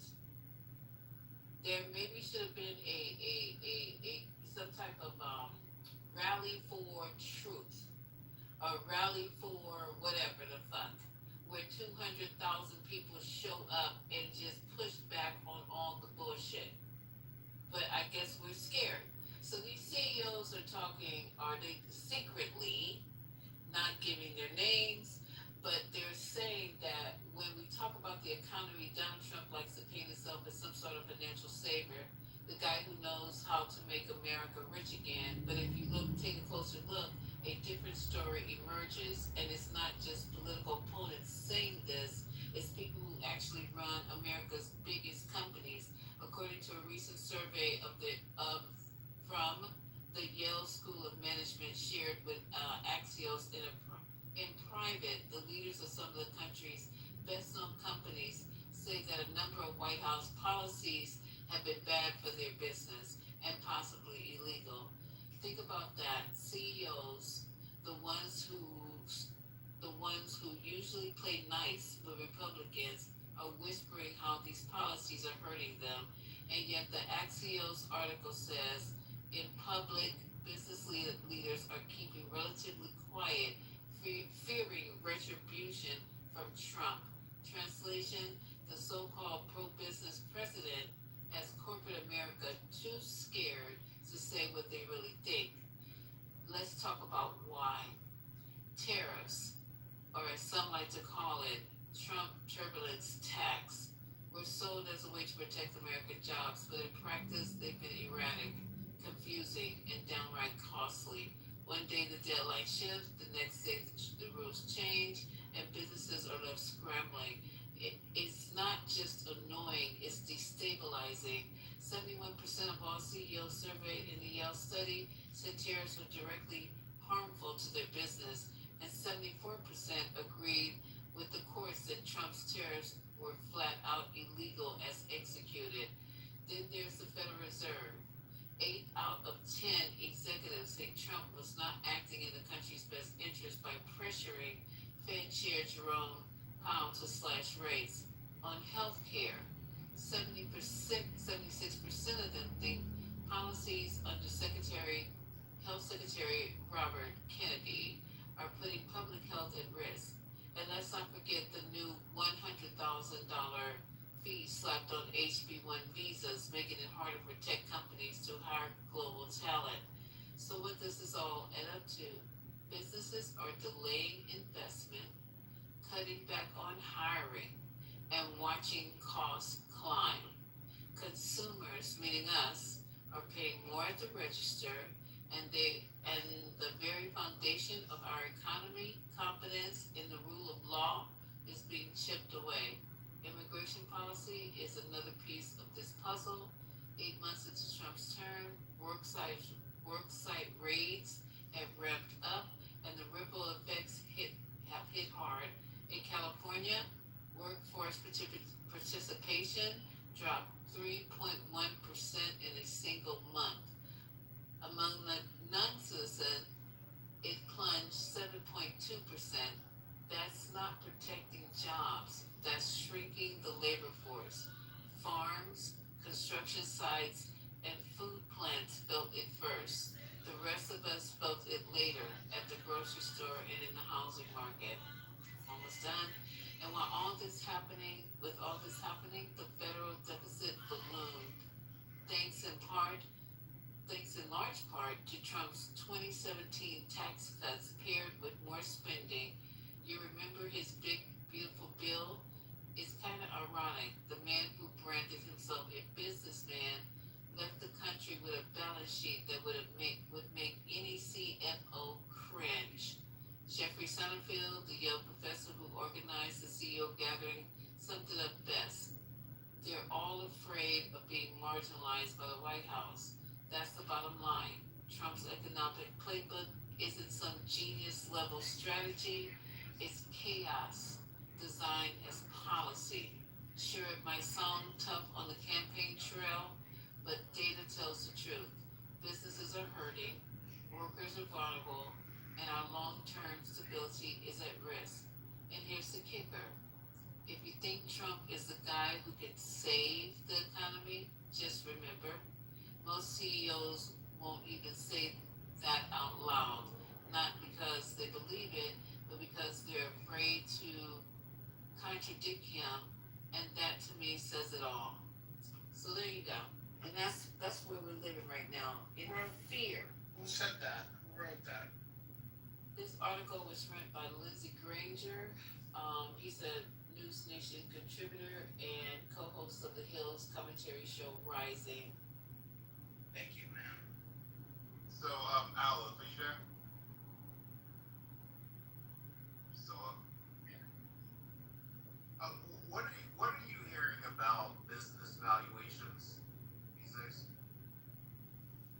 So, in what regard? Well, so it's being shared with me that business valuations are actually going higher, and this is a good time to sell a business. So I just wanted to see what perspective you're getting. Yeah, this is IPO season. Yeah. This is the biggest rise of IPOs ever. Okay, so then that suggests a positive related to business and a little different than what Lisa's saying. So I'm just trying to triangulate. That's not right. I There's a VC does better in down economies. No, but he's saying that valuations are up, meaning it's a good time to sell a business. And that is what I'm hearing. Valuations for businesses are up. Okay, so this is what I heard off of Bloomberg, right? Now, I agree with it. It's that the tech sector and AI sector, right, is pretty much saving the economy from a recession at this moment. What's your thoughts on it? And I just want to address one thing before we leave it. VC and like M&A activity also goes up when the expectation is the economy is going down. So when the economy's like cranking and you can just invest in safer asset classes, things like stocks, for example, you invest in stocks because if you can get, an 8% return from stocks, why take on the much greater risk of venture? When you see the valuations of startups go up, it's usually running in inverse to the economy writ large in terms of like the longer term expectations. That's completely is illogical. Like if you look at the late 90s when the economy was boosting, valuations were up, and typically business valuations being higher are a sign of a positive economy. Can you point to a period of time It's where not that business, was not it's the case, startup. where they flowed in opposite directions? You can't say business Can you just give me a valuations, year? that's not what Just we're give me a talking year. about. Yeah, what you just defined is not a good argument, because it's not business valuations writ large that we're talking about. Yeah, When you talk about, we're talking about startups. We're literally just talking about startups. No, we're not just talking about startups. I'm saying that. Oh, you weren't? It sounded like you were talking about IPO season. That's what he said. That's what Alice said. That's what Alice said. You're talking about business valuations broadly. So I'm saying it seems to me across the board that is the case, right? I asked Alice the question because I'm hearing business valuations are up. That's what the inside talk is, all right? It's a good time to sell a business. And Alice said startup valuations are up, IPOs are up. So that is universally across the board. It seems like business valuations are up from established companies to startups. That's not what I'm hearing. And part of it is that the economy is in this really weird place where there's certain sectors that are in fairly deep recession and other sectors that are in, like rapid expansion, which is not normal, right? Like there's a bunch of, like, for example, construction's not doing well right now. Really hurting. There's no way that a construction business valuation is high right now because except for the startups, by the way, because things are just moving the wrong direction, right? Like there's all kinds of logistical problems, like the basic inputs that they use, things like wood and steel are more expensive because of dumbass and tariffs and all that kind of stuff. So like construction is down. Now there's other sectors like AI, which is a subsector or whatever, that are going in the other direction. So I would contest this idea that valuations are sort of broadly moving in a direction when that's not what I'm seeing, at least. I would think that it's just been historical that the markets have traditionally gone on, they moved up and upward, but, we do see a growing short, especially in the area of hedge funds. I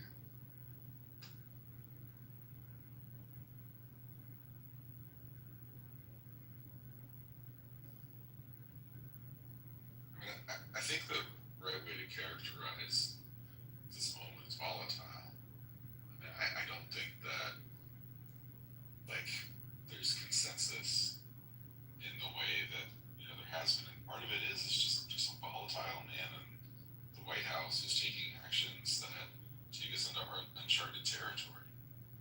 It's a real question. Like, what is he going to follow through on or not follow through on? If he does follow through, what are the impacts going to be? What are the impacts of what he's done already? Like, those things are not necessarily known as yet. And Oh, sorry. no, go ahead. Sorry, I couldn't cut you off. I think that the key word is uncertainty there. Nobody likes that. Yeah, I just think about all of this going on in the last 8 months. These are all unforced errors. Like, none of this had to happen. We were on a trajectory, and you can argue about how great the trajectory was, or how slow, or whatever it is, how steep or not. But all of this that he's doing is creating such chaos, and none of these businesses can plan anything, nobody can hire anything. We've had negative job growth in New York, and our two biggest sectors are tech and finance. We have not, I shouldn't say negative, we have flat, and it's not supposed to be flat. And even though the city is still vibrant and people are moving here and all that, real estate prices are still ridiculous, that is not a good bellwether for what is to come. And all of this is just unforced.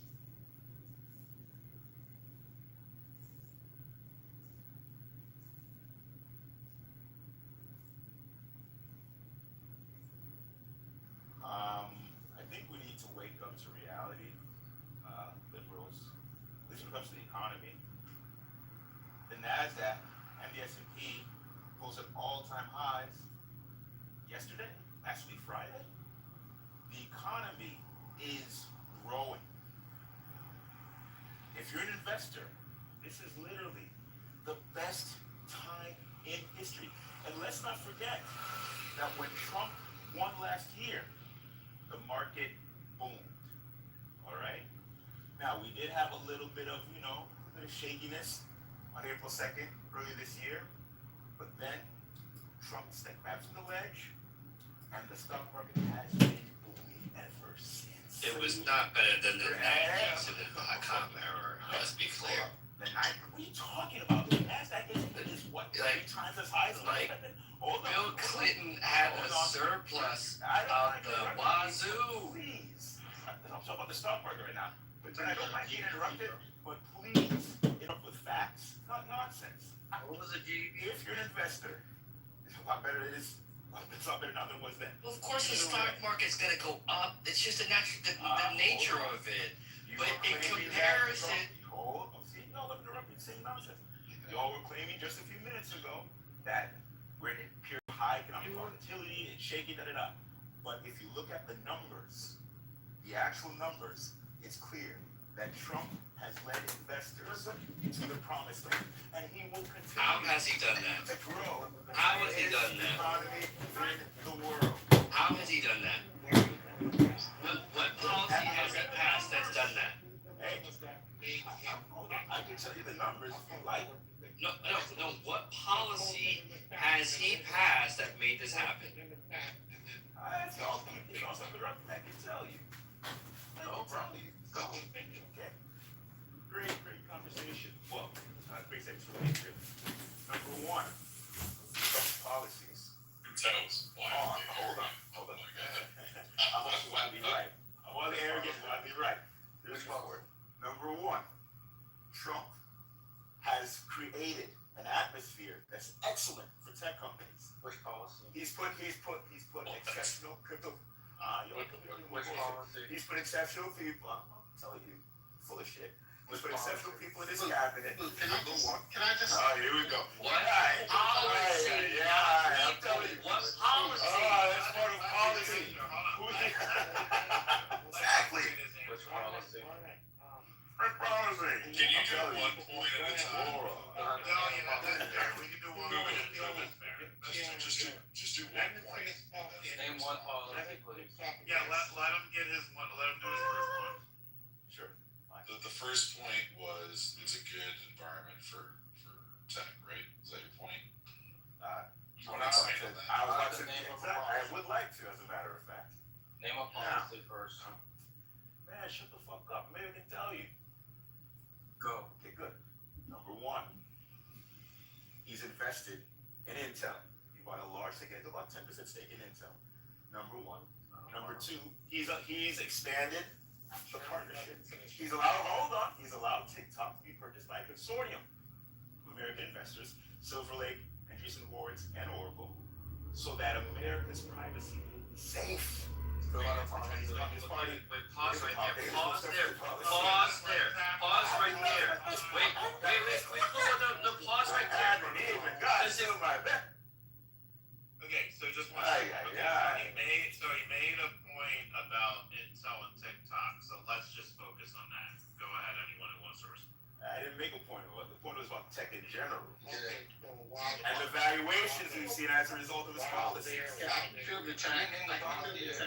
Getting the So here we go. Okay, let me just. That it don't help person. Stupid stuff. While they're trying to debunk you, NASDAQ all-time highs on a lot. while they're trying to debunk you, you can look what you're seeing in the chat to back up your point. Let a left and then whoever want to debunk and go.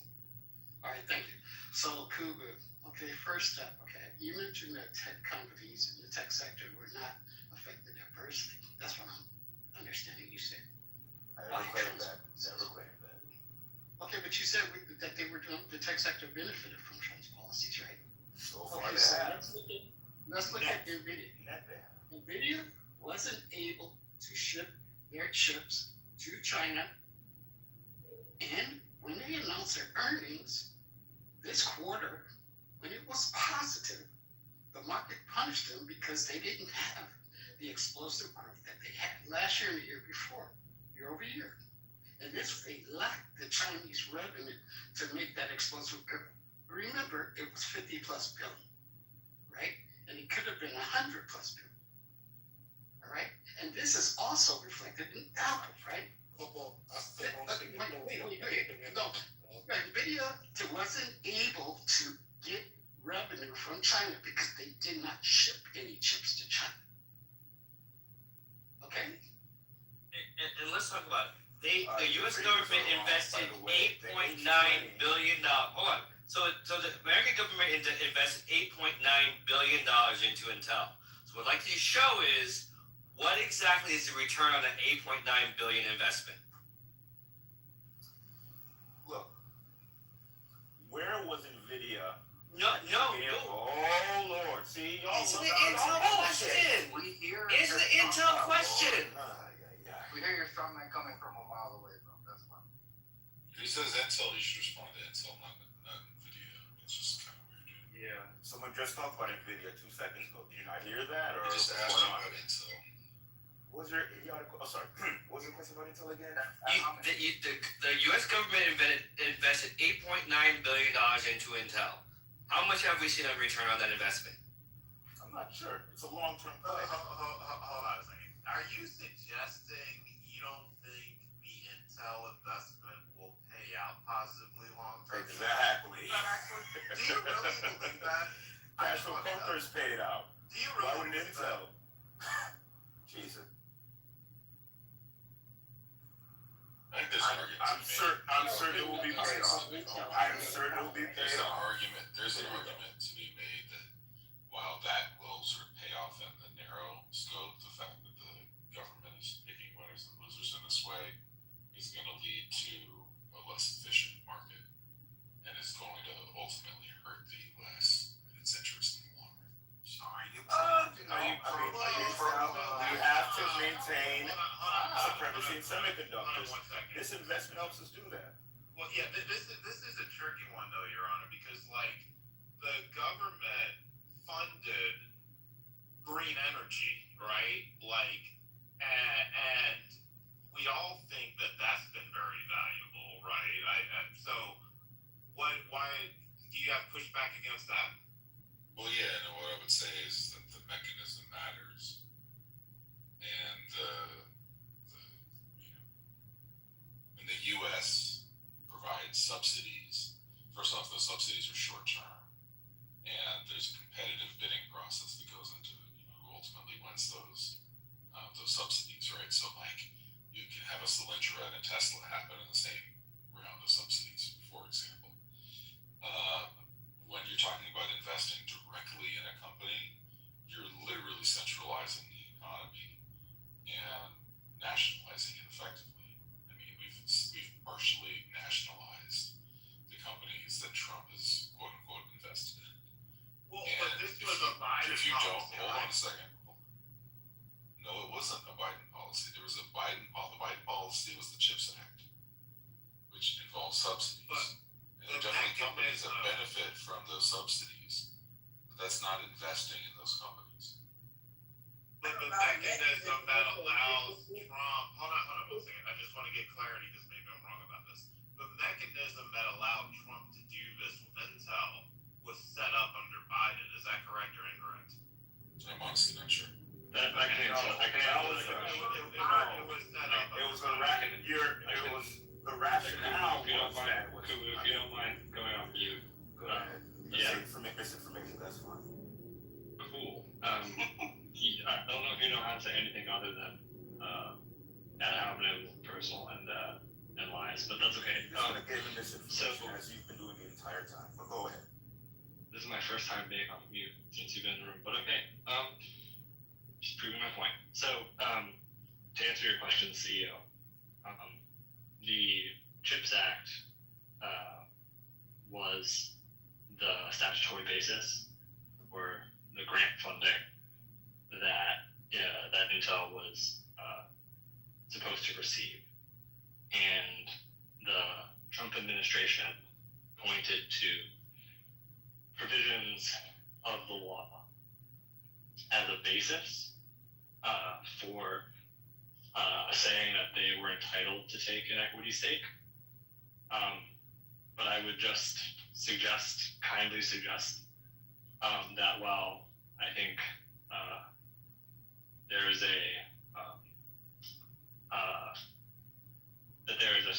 a stretched textual argument in the statute that might allow for an equity investment, it is a stretched reading of the statute, and in particular, I would point out that in a prior version of the bill, that legislators like Elizabeth Warren preferred, it actually included specific language that would have allowed the federal government to take an equity stake, and that language was struck from the final version of the law. So I don't think that anyone who was seriously watching the policy before the Trump administration made this move thought that it authorized the Trump administration or any administration to take an equity stake in the company. Look, we've bought equity stakes in American companies before. During the financial crisis, the GFC of 2008, 2009, the U.S. government purchased stakes in American auto majors. So this is nothing new. This is not something that's unprecedented. With all due respect, nobody was talking to you. I was talking to you. Sure, you're finished. Number two, equity stakes allow long-term alignment between stakeholders. So actually turning these grants into equity stakes creates tighter alignment between American supremacy in the semiconductor industry and the U.S. government. It's that simple. Now you can get back to your foolishness, sir. Turning a grant. Can I ask you something? Grants, they don't have a bunch of interest. Grants you don't have to pay back. They don't have the strings attached. Yes. Why? Okay, but why in the world would you take away grants to turn them into equity stakes, and you have a lot of folks that use grants for various reasons, and you want to take that away and turn it into an equity? That is horrible. There are it aligns the interest more tightly. Let's Ashton, so let's just explore that for a second. That's so weird. It aligns interest more tightly. Scenario one. The ability for nonprofits to borrow. Ashton, let's just tie it to Intel for a second. Let's just explore this for a second. So scenario one is we give the $433 million to Intel as a grant. It's a grant. U.S. taxpayers, the only way they benefit is by whatever additional revenue Intel makes and an increased tax base, right? Scenario two is that the government has a 10% equity, and now taxpayers are receiving benefit off that equity plus the increased tax capital gains. In what world is that not better for American taxpayers? Well said, CEO. Love what you're saying. Circle jerking. Yeah, I'm not saying that the program is bad or whatever. All I'm saying is when you have institutions and others that maybe can't, like churches, and other things that they use grants. Okay. This doesn't apply to them. Okay, what about other places besides? You have a lot of places. It doesn't apply to them. This is a unique scenario. Okay, I thought he was talking about eliminating grants entirely, and I'm sitting here doing the math. We would collapse a lot of companies. Yeah, that'd be a bad idea. Okay, long as he's saying a select category or something like that, then that may be something maybe to look into. But mathematically, that's not possible. You have 365 million Americans, and you're asking a company to crank out how much would each American get based on what percentage, state stuff. Each state is different. How in the hell is that going to work? Because each region and state and territory is different in how things would be paid out. How would that work? So it's not that we're all going to get checks from an Intel dividend, but and I'm just going to make up a number. If it ends up producing 1.9 billion in additional revenue for the government, then that is 1.9 billion in additional programs that are being funded instead of taxpayers. But they spent 8.9 billion in investments. Yeah, but 1.9. Hold up, but 1.9 billion annually over 50 years is a great return on investment. You don't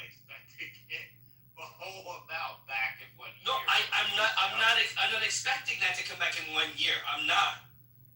Right? But you can't say that that's a great investment when it's long term and we don't know where the hell shit's going to be 5 years from now. Bro, Then you can't say anything about any investment if that's the case. This is so Intel illogical. is a great American company. Like, we don't think Intel is going to be. No, no, absolutely. No, I'm not. It's not so much that I think that Intel's not going to be here 5 years from now. This fucking country might not be here 5 years from now. It'll be a dictatorship. So we can all agree that the Intel, we can all agree that the Intel deal is pretty positive, right? Because it also has NVIDIA backing it up, so it creates a circular economy. That's fine. But that doesn't say that the broader thing, the broader spectrum of the economy is better just because speculative markets are going up. The stock market. Well, is also, not speculative. hold on a second. Stock market's not the economy. Am I ready? Can I go now? Am I ready? No, That's I'm ready? going. You can go after me. All right, go ahead. So I actually disagree that this is a good thing, and it's not just an economic decision here. You know, like the idea of simplifying it to, it's like the president's job to sort of maintain the national purse and decide what we're gonna do with our money is a very, very problematic view of how government should work. There's a bunch of reasons for this. One is the more government is tied to private enterprise, the more influence private enterprise has over government. We don't necessarily want Intel to have a privileged position within government. That's actually, in fact, very, very problematic. And there's all kinds of other governmental decisions that are going to be made now that are going to be thrown into question because are they doing this because they favor Intel or because it's for the good of the people? And this is why generally when economists talk about, nationalized industries, they can be very, very problematic, and why most economists only recommend this in very, very limited cases. And Intel is not one of those cases. Not even That's what it close. is. It doesn't So exist. that's one of. Why are you talking right now? I'm sorry. You can talk after me. You talk over and over and over again. You say dumb shit. And you're arrogant. It's kind of Everything I've said has been I right. will throw you down if you interrupt Do me it. again. I gotta go to bed. Do you want me to throw you Fuck down? you. Yes, fuck Keep you. talking. Fuck you. I just did it. That's what all for. Hey, I'm so hey, sorry I'm right now. trying to keep up. Come on now. Okay, so let me say what I was saying here, right? So there's also going to be big questions when it comes to transparency. So why is the government moving in the way that it is? How much has to be disclosed? And you're now creating a differential situation between Intel and other companies like it. Are you going to feel comfortable if the government is moving a certain way with Intel and there's the appearance that it might not be moving the same way with other competitive companies? AMD. Also, what happens? Exactly? And what happens if they invest in both of them? You know what I mean? So this is why it's not good as a general rule for the governments to get involved. And the idea of equating bailout investment, which are basically, like we call them bailouts for a reason, because basically the government stepped in to stabilize companies where if they were to have failed, it would have just destabilized the whole economy. Comparing that to this investment, it doesn't make sense. That's clearly an emergency situation, and this is not. But it seems like a little bit. Gia, one quick. Okay. Yeah, thank you. That I think is important to put back on your honor. And just to be very clear about this, right? I'm responding to Kubu, who equated this investment with the bailout of banks and car companies and call them the same thing, right? And one of many reasons why they're not even close to the same thing is because the bailouts in 2008 and 2009 were authorized by the legislature, which has the power over the purse, and provided specific parameters around what type of troubled assets could be purchased by the federal government, how much money could be dispersed to stabilize the economy, right? And so there's a very important distinction between Congress presenting a law to the president and him signing it and going ahead and executing it to stabilize the economy with very, clear, specific definitions and parameters around how to do that versus an administration just deciding that they're going to decide when things are troubled enough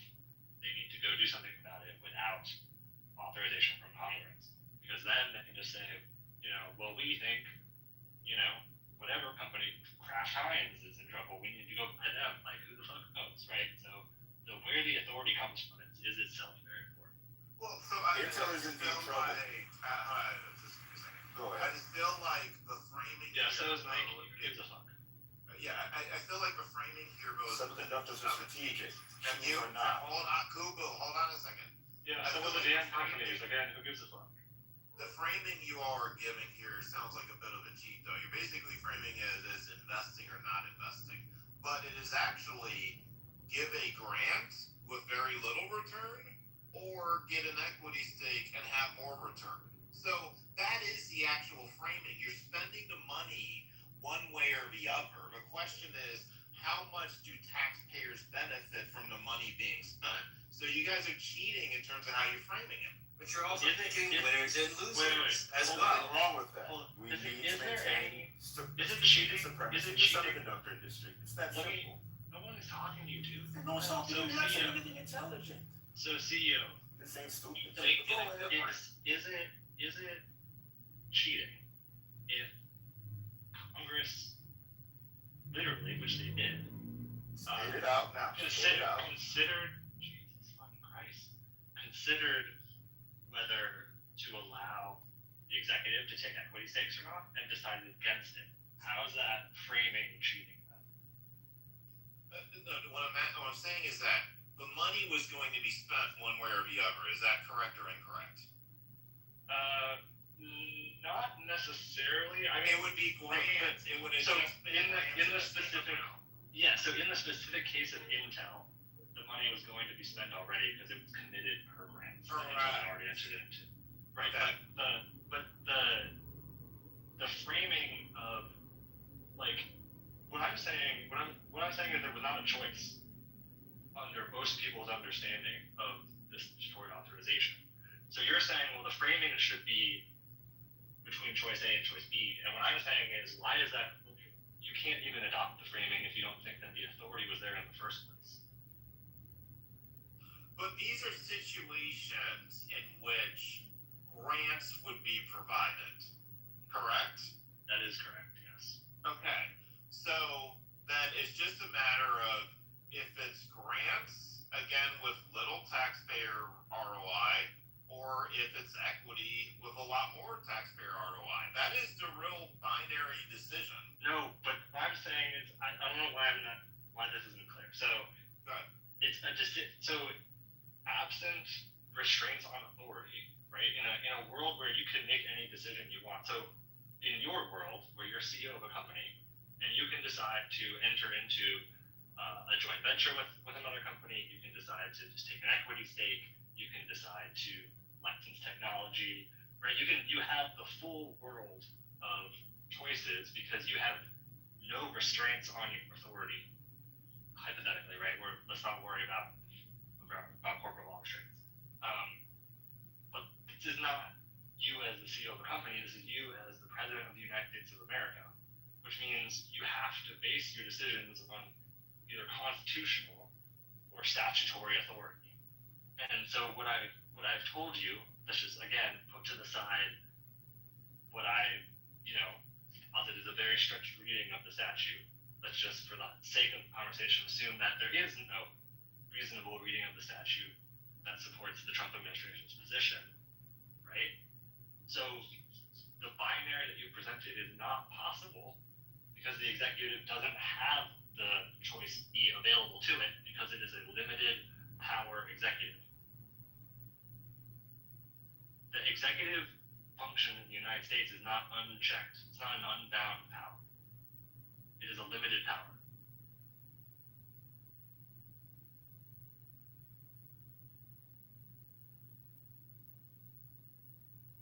Hello? Are you You there? gotta have regulations, brother. I mean, look here. I'm maybe I'm Wait, old school. or whatever. action. Hold on. Let CEO respond. I see you on the bed. Oh, yeah, yes. Give me a second because I'm just trying to look up one thing related to this. So let her respond. I'll respond after her. Go ahead. We need some kind of regulations. We gotta have it. we can't live in a society where people can do whatever they want with, the stock market or whatever, or people trading, and doing things behind closed doors that they ain't got no business doing. That leads to a lot of stuff. You gotta have it. We're not in this imaginary world, because when this real world fails, we're in trouble, right? That's just what it is. All this magical world talk and all this other crap, that just ain't gonna work in the real world. And people's lives are at stake, and the stock market is not a fair balance for Main Street. Haven't heard not one of you talk about the struggles of Main Street and how people who are on Main Street really could care less if the Dow Jones Industrial Average is blah, blah, blah. They don't care. What they see is high prices at the grocery store. They see high prices all around in places that they shouldn't, in places that they were promised that it wouldn't be. That's a problem. And Donald Trump promised to his party, y'all are losers, because he said that prices would be lower, and they're not. We wouldn't be in a war, and we are. Whatever the case, it's a problem. And the promises so far, even your own party has said on TV, we ain't signed up for this, and they want their vote back. Too late. A lot of you get 4 years actually to make a change. You don't. 8 months. He's horrible. 8 months. No leader can make magical change in 8 months. So again, his last day is in 2029 on January 20th, and so let's give him a chance. Let's talk. Right now. Let's talk. Let's have this conversation then. Right? Let's take the cat out of the room. Okay. Well, I mean, Biden couldn't do anything. Nobody could just stop. I don't know why he's. There are many all-time highs during Biden. Right. But y'all still said the economy was fucked We have up. 47. Hold on. Your grocery bill goes from $380 to $500 and something dollars.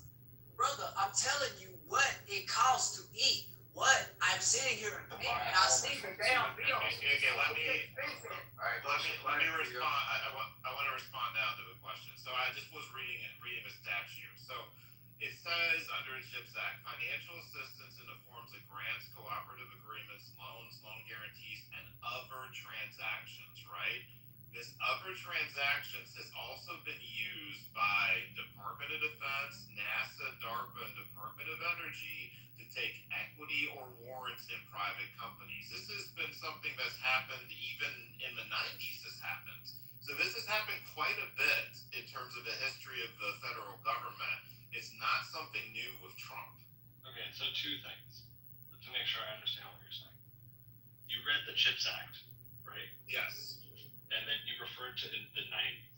So the CHIPS Act was not enforced in the 90s. I know. So again, I was saying it as precedent. No. So again, my point was about the need for specific authorities. And so, for example, 2008, 2009, equity stakes were based on authority under TARP. So I don't know what authorities, I don't know what investments you're talking about, but there's no possible way that they could have been based on the CHIPS Act. And to the extent that there are existing authorities for the administration to take the equity stake that they did in Intel, they should have cited those. But instead, they cited the CHIPS Act and the provision that you read. And so I would point out, I want to point out two things real quick. One, typically when you read a list, and at the end of the list, there is a catch-all. The catch-all is read with a reference to list, which means that it has to include similar things that are included in the list. Now, if you go back and you look at that list, you'll see that the things that it references are not like equity stakes in companies, right? They're like grants and loans. So that's one.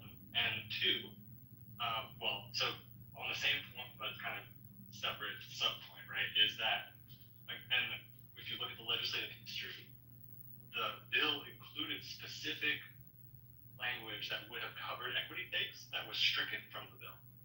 And so the fact that the legislative history shows that it was considered by Congress and then deleted suggests that the reading of the list that I just provided you is the correct reading of the list. Now, I want to just acknowledge for you, CEO, in fairness, that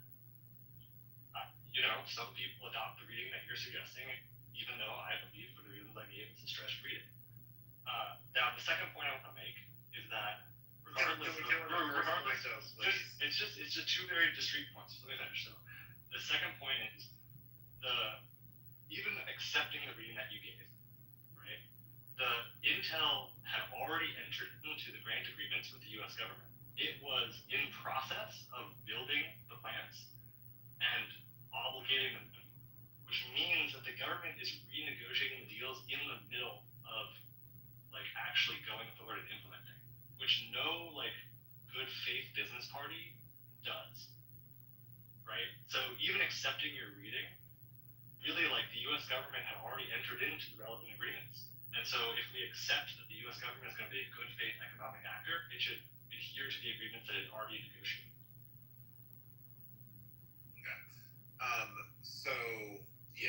So the thing about the other transactions, as you mentioned, is there's previous precedent about what that means. It goes all the way back to the 1989 National Defense Authorization Act, which gave DARPA the authority to enter other transactions, which included equity ones. Right, but there's go back and read companies. DARPA, though. It includes other different lists. There's multiple companies in which they did that, right? And then by the time you got to the late 90s, a lot of other government agencies began doing this. So there is precedent that other transactions means equity. That is well established that that's what that term means. It's not. So it's just, with all due respect, it's not. Then how did the equity occur multiple times in multiple agencies? Because what allowed that to occur? Different statutes. You're taking different statutes and saying because it happened under this statute, that means it can happen under that statute. But that's not how legal interpretation works. That's how legal language works. Yeah. No, because that language again is within the context of a different list in a different statute. So just because I say the words and other transactions in statute A, which refers to, let's say statute A refers to the protection of fisheries, and then it enables the federal government to take equity stakes in fisheries around the country and enter into other transactions, and so that the government goes off and enters into a bunch of equity-like transactions with fisheries around the country. Then we have another statute, let's call it the debt stabilization statute, and it says the government can issue loans and securitized, asset-backed, stuff and other similar transactions. Just because in the fisheries law I said other similar transactions allows equity stakes, doesn't mean under the debt stabilization statute that the same words mean the same thing, because the context of the statute itself is totally different. Does that make sense? Kind of. The issue is that other transactions has been a catch-all for flexibility. So it has meant profit sharing, equity, royalties, license, cost sharing, IP ownership flexibility. It essentially has consistently been language used to provide flexibility. Do you disagree with that? I understand that, and I agree with you on that. And what I'm saying, this is not that big of a dispute. I think I want to acknowledge two things to be true at the same time. One, I do fundamentally disagree with you on the reading of the statute because the examples that you're pointing to rely on other statutes that include other languages that had different contexts. And two, and on that same point, most people that are serious about this and that were paying attention to the law when it was being negotiated, when it was passed, and when it was being implemented by the Biden administration, took my view of it. I want to be very clear about that. And we have a different administration, they're taking a different position, and they want to adopt your reading. And they have some lawyers who are going to go into court and fight for your reading. And maybe the Supreme Court or or other courts are going to accept that. So I don't know if I'm right or if you're right. I think you're wrong, and I have good reasons for thinking that. But like, go for it in Congress, CEO. You know. There is something I have mentioned. I think that study.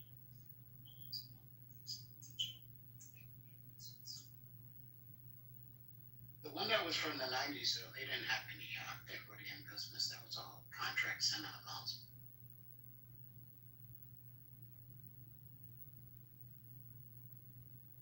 Yo, I think the whole premise when it first started, where the fuck is Google at Did anyway? you have equity in business or did not have equity in the 90s in business? When did equity come about? What was that? I'm not aware of a lot of examples. I don't know exactly what CEO is talking about. It's not entirely unprecedented for the U.S. government to take equity. Yeah. It's not common. I mean, CEO, I'm really surprised that you, who I think of as like being a pretty mainline capitalist, to hear you advocate for government taking an equity stake in a private company. Do you not see the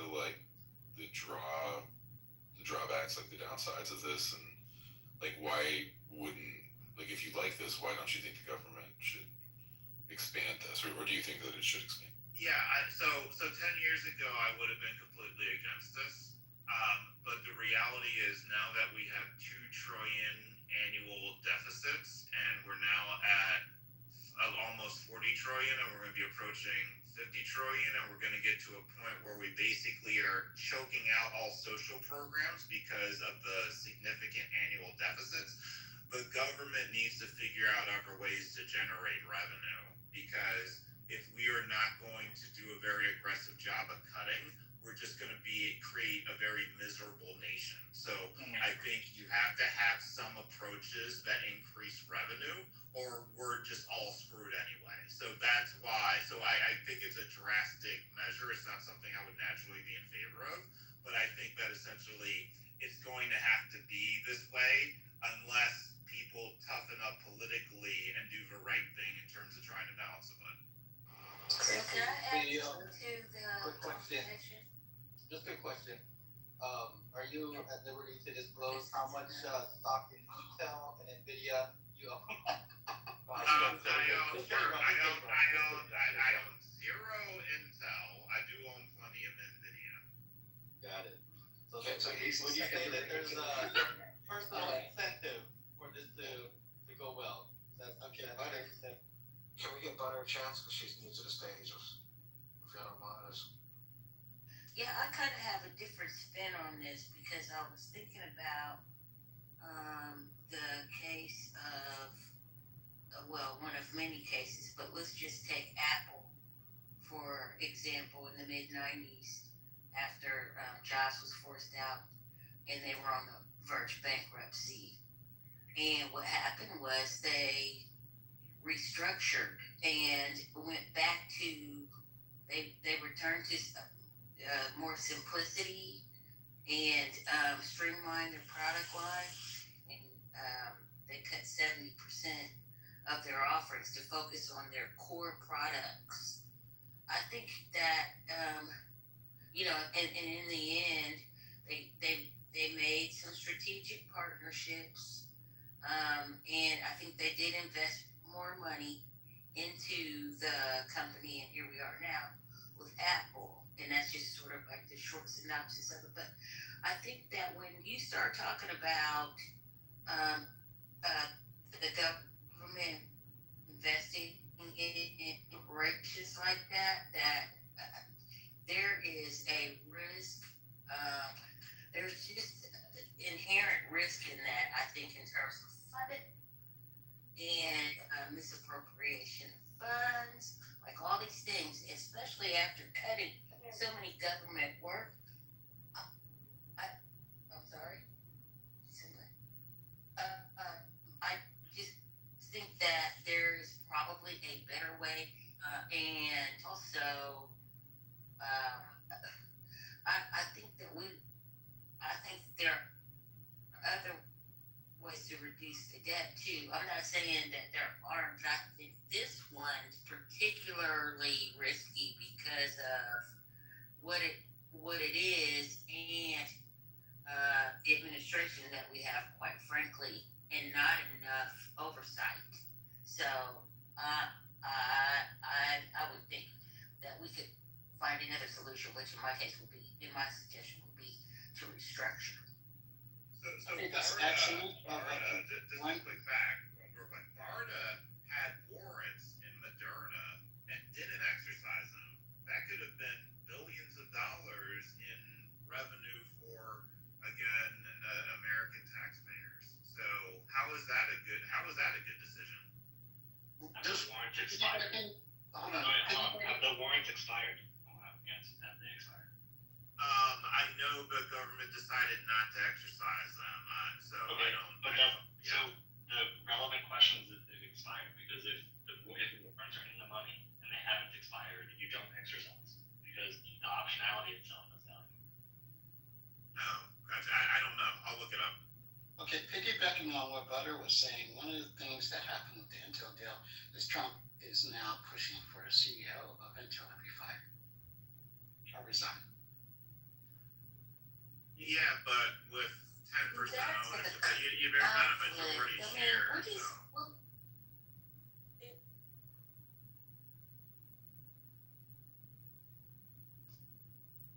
It's hugely problematic that the federal government is pressuring a private company about about its decisions.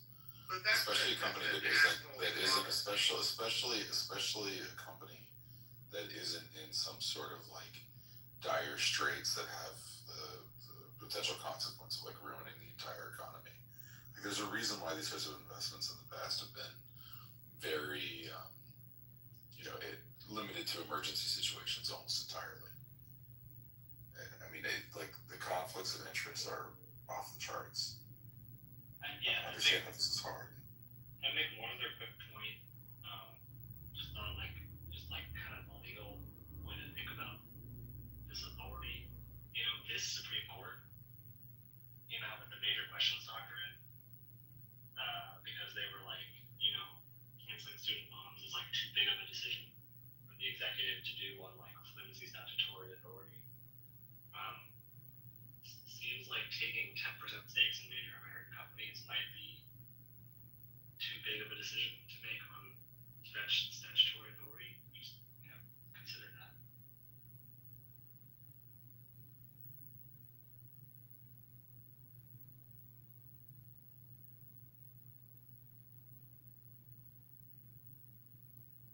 I mean, it's just that, like, the slippery slope argument makes itself. Like, where does this stop? Like, what happens if, there's a major shift in the economy? Like, what happens then? Are we more likely, oh my God, man, hold on a second. Are we more likely to bail out Intel now than we are a similarly placed company? Like, are we going to choose them as our favorite? Like, these problems are really, really intense. And also, the basic conception of how our economy works is that we don't pick the winners and losers at the governmental level. We let the free market play out, and the free market is fundamentally efficient. And it does better than any centrally planned government can do. And when we violate that fundamental principle, we do it because there's parts of the economy where it makes sense to do that, where there's sort of inherent monopolies, or where there's some kind of national interest. But we don't do that at like picking stocks the way that CEOs picked NVIDIA. Yeah, I mean, but so Your Honor, are you being consistent in the sense that you're saying, yeah, we shouldn't give that grant money either? Are you also saying grant money is not the same thing? But it's not the same thing. But the thing about it is this, is that if you're okay with giving the grant money and the option is that grant money converts into equity, what's the issue? You wanted to allocate the money anyway. I actually don't think that it should convert to equity. I don't agree with that. I personally think that there should be more of like a give back when it comes to companies companies that get large grants and then become, wildly successful. I think that there being some sort of basic, you pay 3x back if you reach some sort of level or something like that, I think makes some sense. Because if you got money at an important time, like say, I don't know, Tesla did, then I think it makes sense for there to be some kind of give back. Now that said, I also recognize that that is problematic. It's sort of easy to say, but it's problematic in the sense that if the government can get money back from that company, but not another company, they may get, preferred treatment. Because if that company does well, the government gets paid, and if the other company does well that didn't take any government money, well, then they don't get paid. And that undue but the potential for undue influence there is super problematic. So I think that, creating that program would require a deft legislative touch. Yeah, no, That's I agree with that all of this needs to be done carefully. So we're in agreement on that.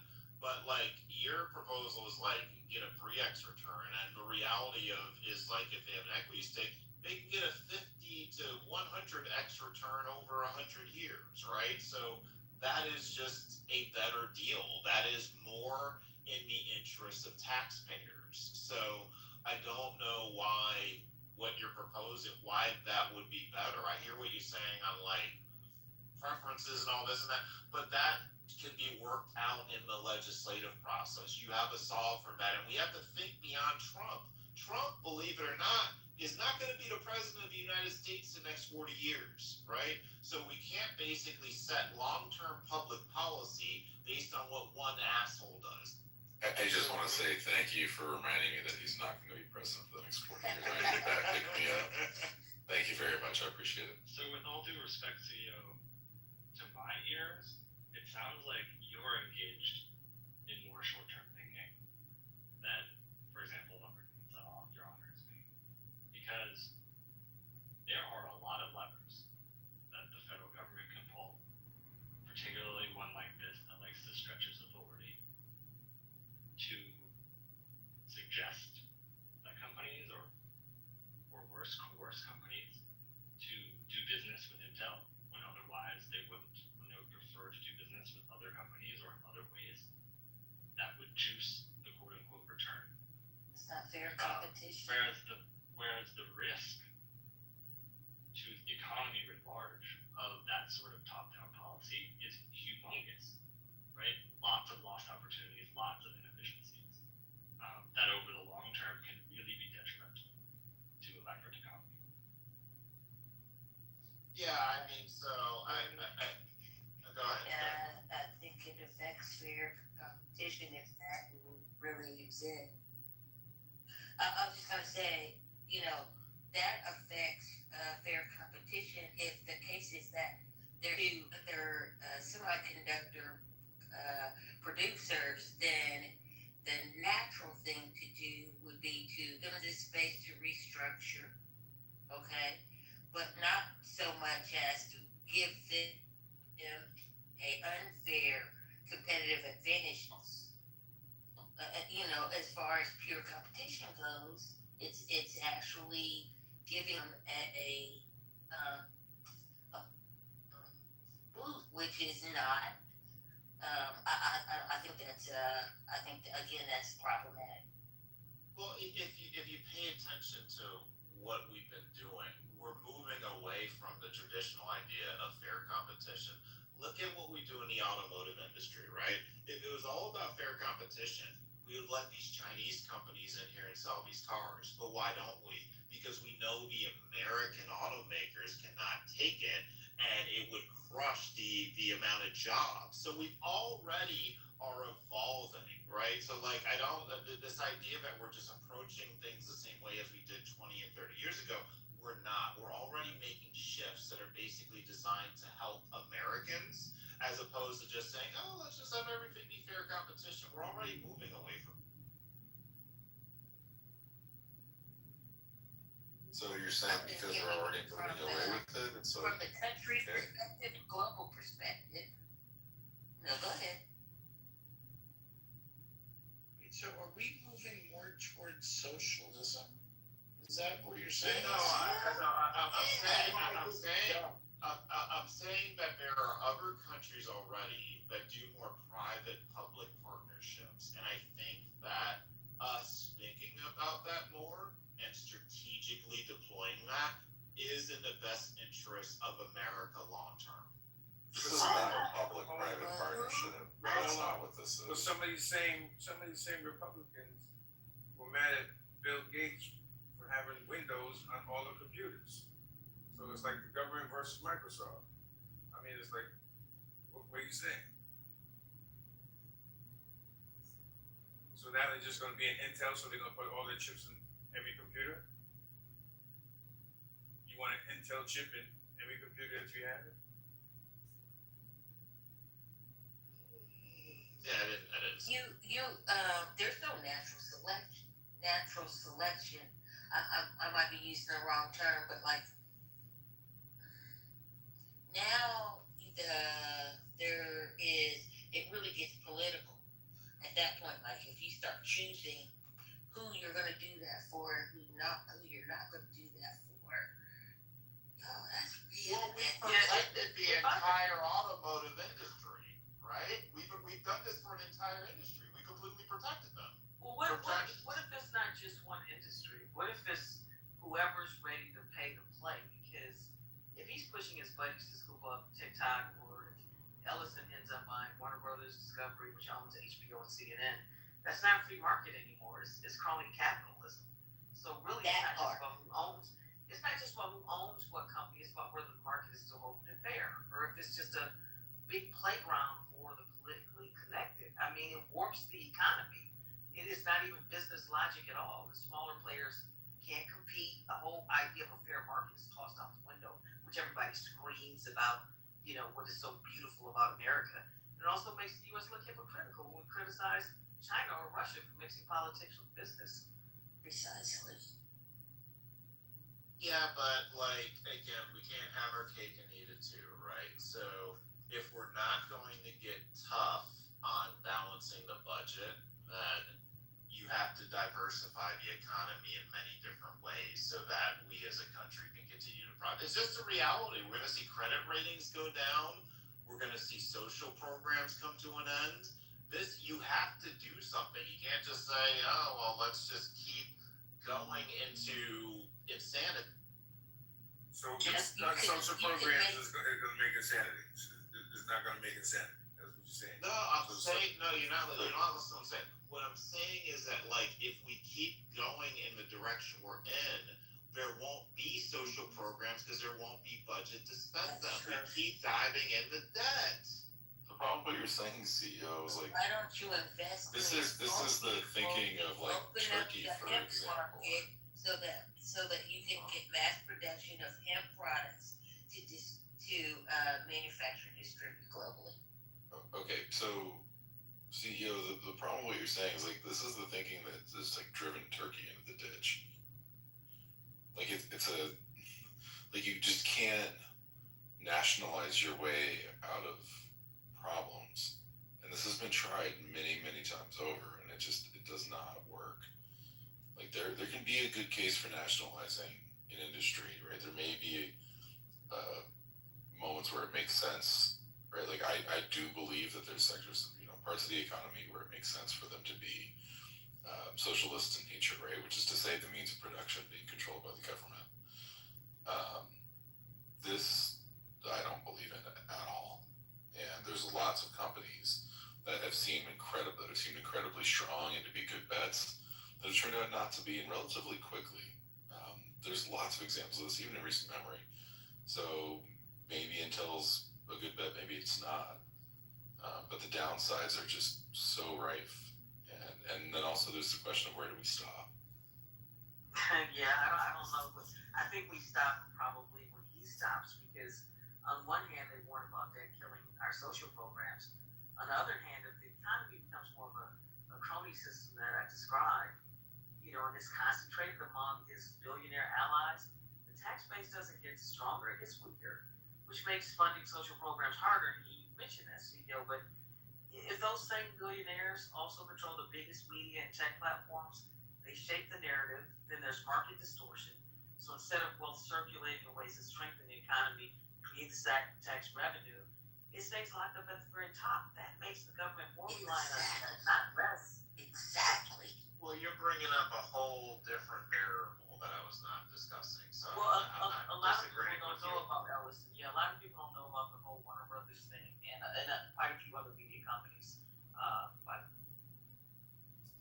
I just had to add to the discussion, and I'm not on either side. I love how how diverse this discussion is, back and forth. But just to stick a pin in it, about the free market and it being unfair to other companies.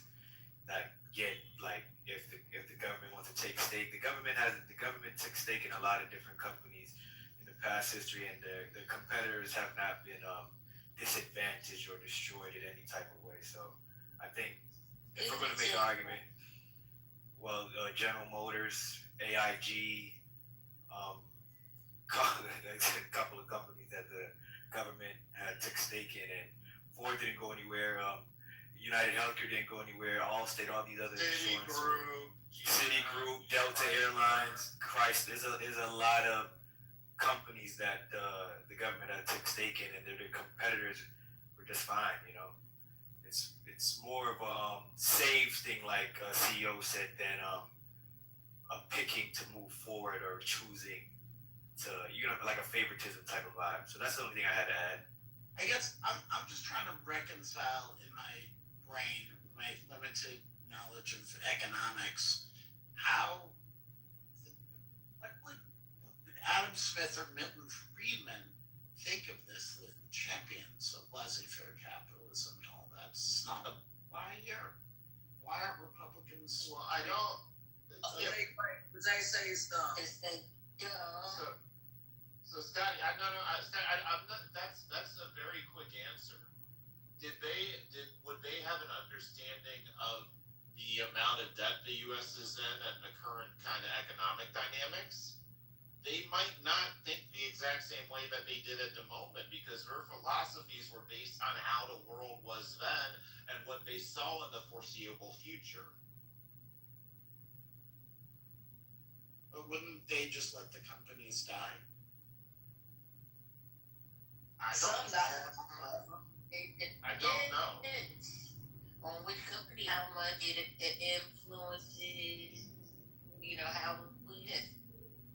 I mean, it's got, what it's like? It's like, the founding fathers, when they came up with the Second Amendment, like, do we know they would be good with all the level of weapons that we have right now? Right? Like, we don't know that. I think they would call it pretty dishonest in terms of the Republicans, and I think Friedman would say it was fiscally reckless. So see, They're stupid. do you think that the line here should have been at the end of the state where they are funding projects instead of taking a different position each year? I mean, like, yeah, I mean, it would probably be more ideal if it was like something closer to what Your Honor said. So I would be okay with that in terms of it was like some profit share, not equity. I would be okay with that. But it is true what was said earlier about the government's taking stake in companies, but I mean think about the bailouts, right? 2008. Those were about emergencies. It wasn't to play favorites long term. It was to prevent a fucking meltdown. But what Trump's crew is talking about is different. That's not stabilizing temporarily. It's private allies consolidating permanent control of media and tech giants. That's not helping keep competition alive, no matter how you frame it. That's insiders locking up industries to tilt the playing field, and that's what they do. It's favoritism. And favoritism in the past has actually distorted markets. The big banks that got bailed out, right? They got even bigger. Smaller banks got swallowed. So when you say favoritism doesn't kill companies, it really isn't true. It's just that the survivors were the ones with the juice, politically speaking. Well, I'll speak specifically to the Intel situation. before any of this happened, Intel was a dying company. So if they were to choose a favorite, my line CEOs, they were to choose a favorite, they could have went to NVIDIA, they could have went to AMD, they could have went to a lot of these guys with way bigger markets, way bigger, the actually driver for this AI or technological boom that we're going through. They could have did all that, but they didn't. You know, they took stake in Intel, which was around. Huh? Say that again? It's like NVIDIA's fairly new. Intel and that they've been around for a minute. NVIDIA is fairly new on the market. So it depends on what you consider. It depends on what you consider new. NVIDIA's been around since 2004, so it depends on what you consider new. But yeah, as far as Intel was a dying company. They weren't in the average of growth in compared to any of the semiconductor chip manufacturers or makers. You can line them up. NVIDIA, AMD, Micron, Qualcomm. They were behind the pack by a lot, right? They damn near had to sell their foundry business until Trump stepped in to stop that. So I'm not caving for Trump. I'm just saying, like, to make it seem like it's a favoritism, there's nothing favorable about Intel besides NVIDIA was founded in 1993, by the way. Yeah, 1990. I'm sorry. Yeah, but that was maybe just in NVIDIA's case. I was talking about other companies, but you know, that was the strength of national security too. No. Intel still has to compete with AMD and NVIDIA and Samsung too. It's not a monopoly created by political alliances. That was strategic industrial policy. I mean, it's not the same as if you're just close to the president and you're buying up a media company or a tech giant to consolidate your power. I think Intel was different. The difference that I feel like we I don't want to say you're not looking at or anything, but that's not being mentioned is Intel was the like you guys mentioned earlier, was if not the first and the biggest contributor to trying to bring things that were in the CHIPS Act back into America as far as their infrastructure, their building and stuff like that. So Intel was more positioned American than any of those chip companies. So that may be the favoritism. Go way back now. You can get something. I don't know how old you are, but go way back. Texas Instruments also did stuff with computer chips and stuff like that. So in semiconductors. But we're talking about like from a now perspective. I'm not disputing Texas Instruments, but we're talking about whether the favoritism towards Intel. So, like I was saying, I feel like it comes from Intel pushing forward within America, which goes into Trump's whole narrative of America first and yada yada yada. So I think that's the aspect of why. Only favorite. So many other places. The reality of it is that, like, when we get into 2030s, we're going to have universal basic income for AI because of AI anyway. And so, what if it's a case that, like, some of these returns that are coming from these companies can be utilized to fund universal basic income? Wouldn't that be fantastic? We are in some really. We have to hold on one second. We have to reset how we think about all these things because of how Your Honor said volatile the economy. Yeah, so that's exactly what's being proposed right now. Is 90% of AI profits will go to UBI and support the entire nation up to starting at $10,000 a month. Y'all forget the most critical thing they making money off of anyway and should give back is our information and intellectual rights to us. I always told people that anyway. They make hundreds of billions of dollars off of whatever, your face, you. Somebody said, well, could you imagine that money coming back to you? That has nothing to do with the government shelling out money. That would be companies that use your information. They got to give it back to you. Legislation didn't help. Republicans might actually, I mean, if there are real Republicans left, they might agree with that because Friedman did have something decades ago called the negative income tax, where like if you make a certain threshold, the government will just top you off, you know. So if there are any old school Republicans left, they might see that as more efficient than just permanent dependency on UBI.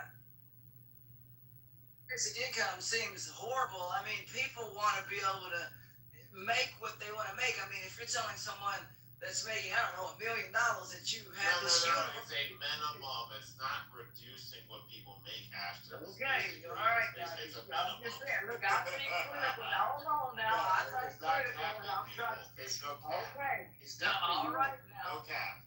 I'm just trying to make sure that, well, if it's something viable, I've just never heard of it. Again, like I said, I'm old school, and that's just not something, my folks don't sit down and say, well, we're going to talk about, hell no, we ain't talking about universal. But I've never heard of that in my life until I came on the ground. Well, by the time we hit 2030, it's gonna be about survival. Period. Right. And it's gonna be survival policy.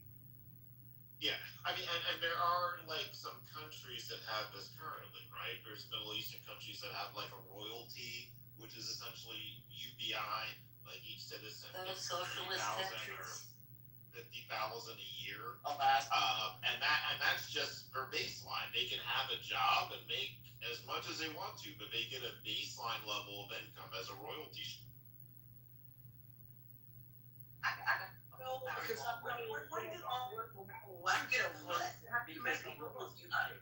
If you can't afford anything, then will it really be? Will we really? Does it matter? The value?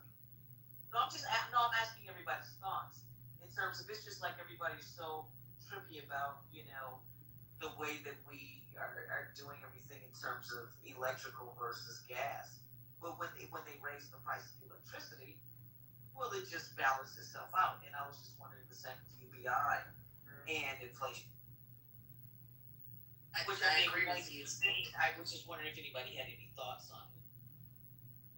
Yeah, I think that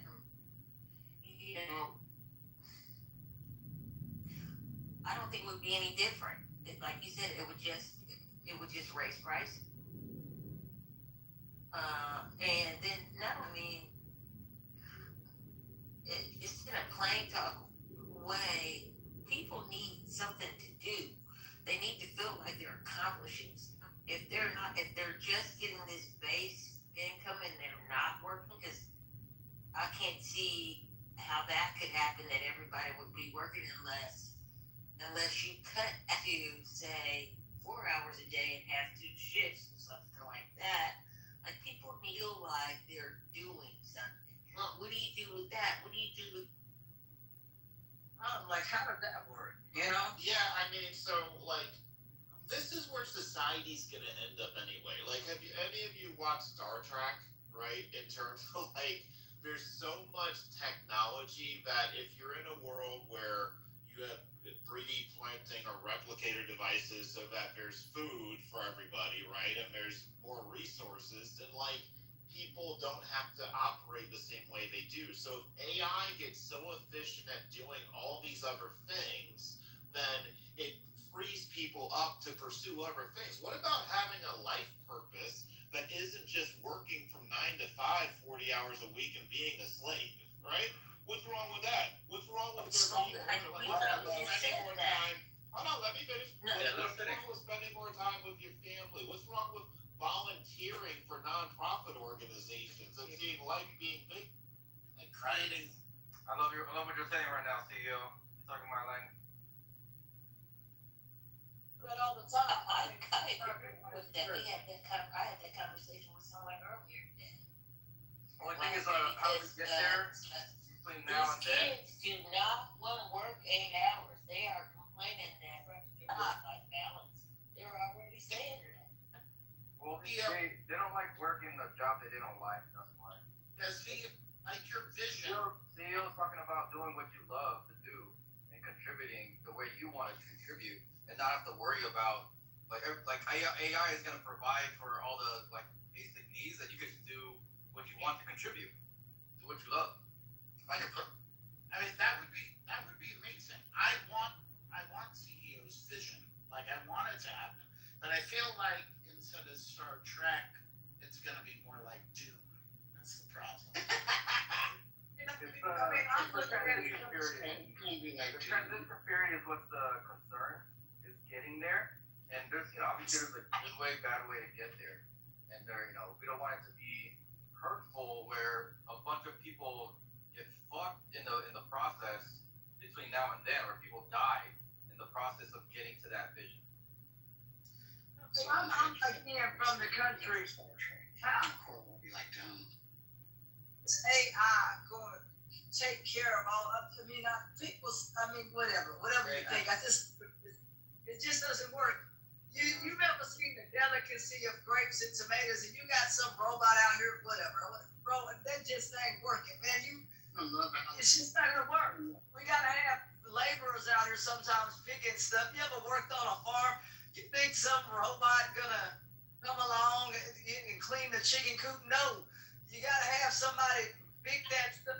I don't know, brother. Look here, man. I don't know. It's a lot to say. It's a lot that needs to be done on a farm. Robots can do only but so much, but there's still things that you still got to do by hand. You still got to, some posts you still can put in by hand, because you can't just do everything with a robot. You know what I'm saying? You gotta know how to tie it off. Huh? Verizon's just created everything you just said. Yeah. Hey, I got a question about this. How would this affect I submit that we live in a caste system that's not called a caste system, okay? How would that affect just these different levels of economic or financial wealth? How would that be affected? And what would it look like? I can answer that a little bit. Okay, so basically, you look at what the median income is for the country, and let's say, I don't know what it is exactly, but I'm just gonna say it's 48,000. Okay, so basically with UBI, you would say everyone gets $4,000.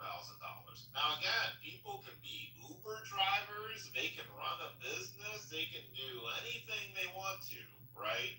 And they would still have that basic income plus whatever else they earn. Everybody. Everybody. What if everybody wants to work? Yeah. If they can get hired. Yeah, if they can get hired, or they want to start an entrepreneurial venture, great. Yeah. Okay. You can invest that money too. You can do whatever the fuck you want with that money. It's universal. We're talking. Okay, I see the investment piece. I see the volunteer piece. I see. You see how? Yeah, you see how it eliminates all right. So when everybody wants certain programs, they have civic, and they have to start these programs. They got administration costs, training. But if they just give everybody the funds, they can just do whatever the fuck they want with it. Like if someone wants to pay off their student loans and they want to get forgiven, use their UBI money for that shit, right? If you want to start a business, you got UBI. Use that shit for your business, right? If you want to get training, use that UBI for your training. It's the funds already there, and you can apply it wherever the fuck you want to do it. And you do it. We hope that everybody is gonna contribute the way they want, and it's a benefit to the society. But at least their basic needs are met. They're not dying, and they can figure that shit out, and they have the funds to do so. Yeah, it's kind of like capitalism with a safety net. Do you ever think that people need?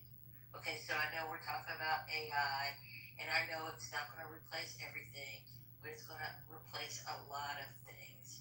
Do you think that will shift the need for human interaction, or will it drive a desire for interaction in ways that we don't even understand yet and have an effect on the society? Let's take the example of COVID, right? Everybody was inside, right? But apps like this is like an example. People had interaction. And then also coming out of COVID, you see how more people do those be out and about. They have those food events. They have a lot of events where people can go out and be with family. All those things, there's a big demand for that coming out of COVID. So that kind of is like a microcosm of what the example would be. If AI gives us everything and provides us everything we need, we're still gonna have that social interaction need, and we're gonna have time and resources to do so. So that's just that's what's gonna happen. Are we gonna have a serial killer robots and shit like that? I mean, how We far? We already got him. What are you talking about? If there's crazy people, there's gonna be crazy people that are smart enough to fuck with a robot and make it fuck with people. So that's we have to deal with that shit too. But yeah. Right. Somebody in the chat was saying that UBI, that like people would blow it. But there have been UBI pilot programs. And that's their fault. Now when they say blow it, If I can go ahead, Madison. No, but there's nothing wrong with that. I'm not saying that it is. I'm saying that the facts don't bear it out, because there have already been pilot programs in Finland. Canada has one. There have been test programs, and what they found was there's actually a behavioral shift. Having a steady flow of income actually makes people more responsible, because they're not in constant survival mode. They can plan better. They know they got money coming in. They can take tasks. Then maybe even like somebody mentioned earlier, they can start a small business. And of course, the thing is, maybe some people will blow it, but we don't punish everybody, because a small slice might waste it. We build a system that helps the majority stabilize their lives, so it's not just crazy town. Like, I think we have normalized this way of living so much that we think the shit is normal. Like, every people saying, well, what are people gonna do? Just lay around and enjoy their lives? Why the fuck not? Like, this is crazy town. Some of us need a break. Just take a break. You got UBI coming, but yeah, like you said, there's a lot of examples of those pilot programs, and what they found was that a lot of people become charitable. The thing is when you know that you're taken care of, now your eyes open to, okay, how can I help other people?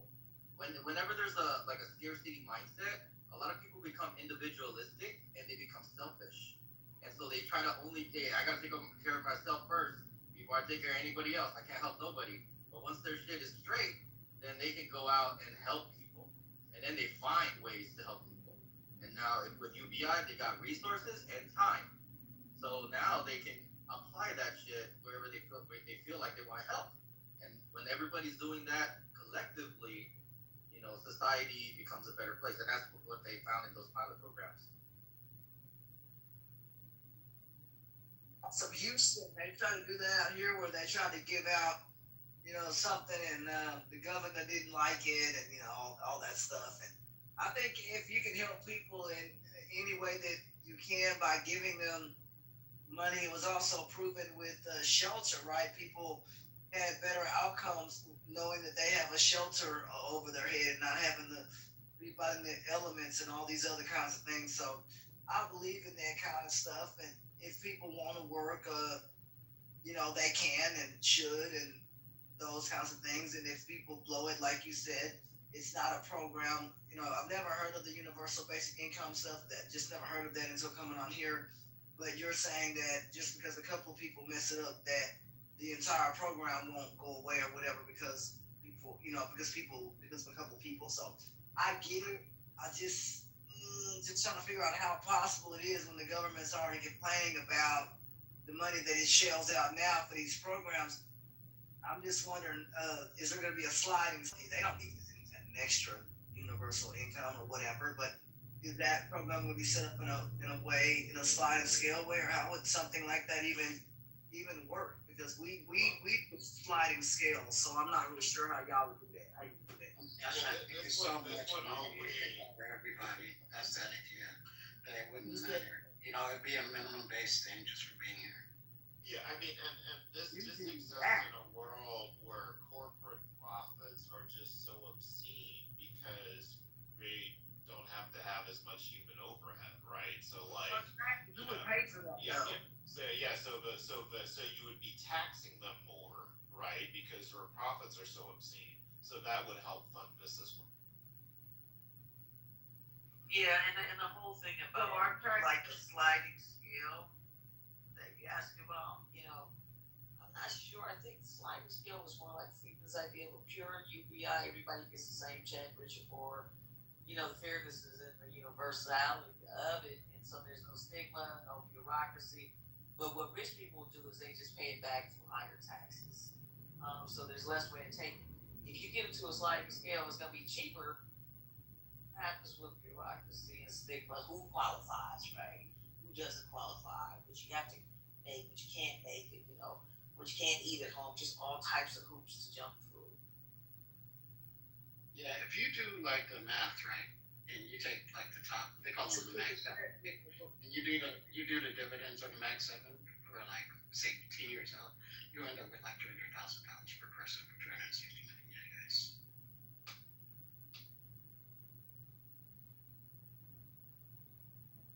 We Y'all know will be paid by private companies, sir, like private companies, and then what our tax base will go up to as consumers, or what are we looking at for, like, realistically? I'm like, it offsets. So it offsets. So we're gonna be receiving at say at our end, right? You're gonna be receiving the UBI, so you'll be at a, but the folks that have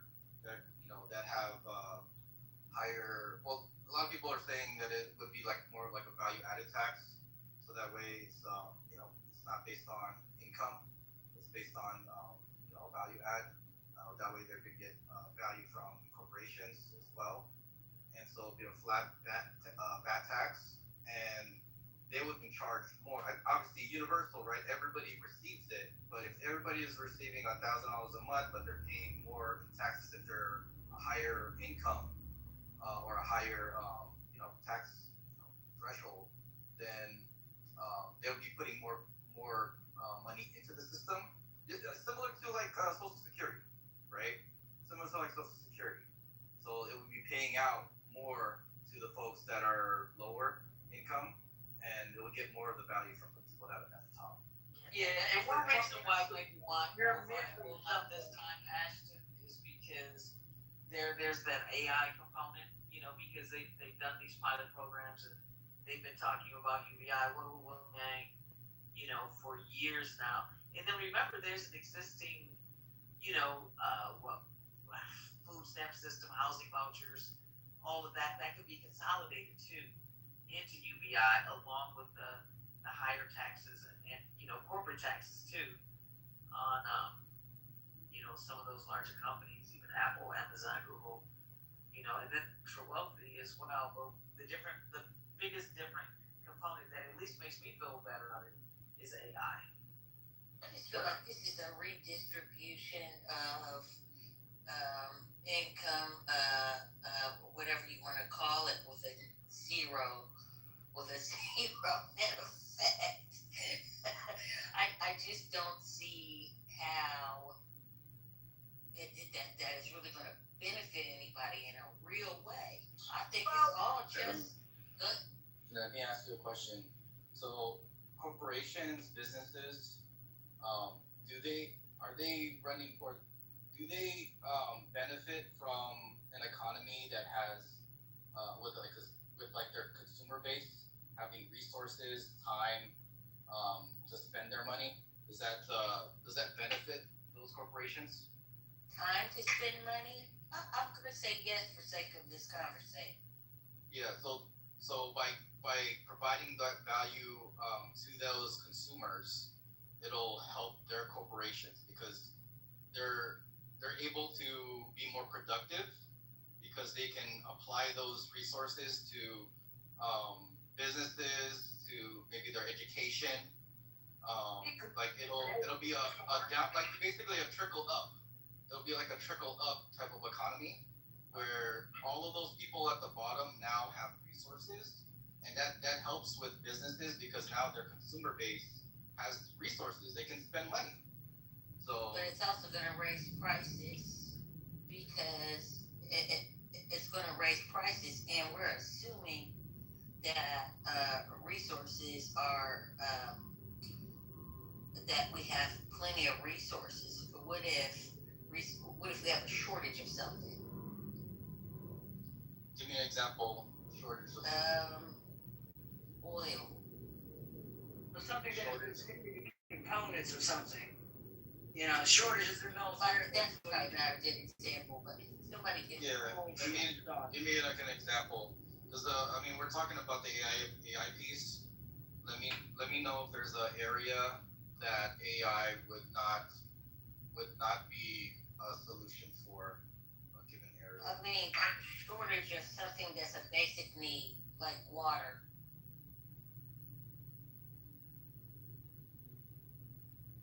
Isn't that more about like supply chains though, like we had during COVID? Yeah, I was gonna say Yes. it's definitely more that goes Yes. into that. So what happened? Well, I'm just wondering too, What would be needed to provide more water supply, like drinkable water to a society? What would be needed? Well, people might not panic as much. That was my point. People might not panic if they know they've got money coming in. They don't have to buy up everything. I mean, a shortage of water. Even if there's a shortage of water, putting money in people's hands, like to buy water. I mean, there's already a shortage, so you gotta make sure that there's supply. So what would need to happen? What would need to happen in order for, like right now, there's shortages right now in parts of America. So what has to happen in order to? Well, we're dealing with that. We're dealing with a huge, somewhat of water shortage in our state because some parts of the state's really, really dry.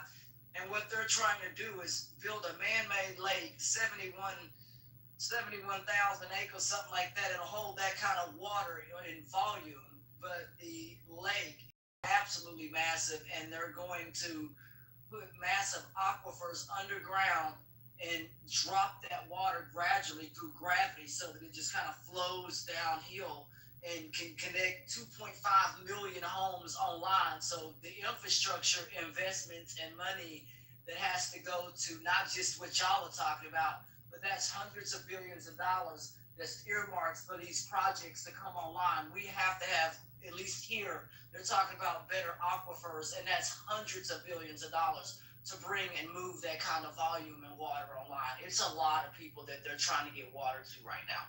You know, if UBI causes shortages, I don't think it'll be in that way. It'll be in jobs that don't pay people right. Oh, I'm sorry. I'm thinking about like the skill sets needed for and the technology needed to implement those projects, right? Having a society that has, the education and the talent, and the skill sets to do that project, that would be the need to make sure that those that shortage doesn't happen anymore. No, I think it's going to be the opposite end of the spectrum. I think the shortage is going to be in jobs that don't pay or treat people right. More so like essential workers, because people like professional skills, people still do the work for the money, the status, and the purpose. Period. Because they're not into UBI anyway.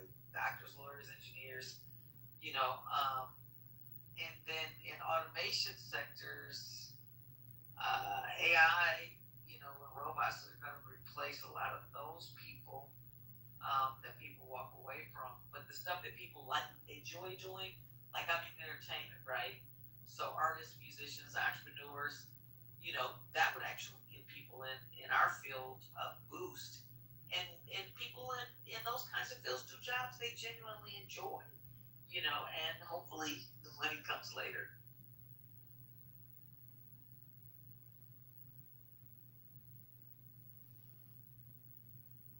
Hey, don't think that some industries might be immune to AI.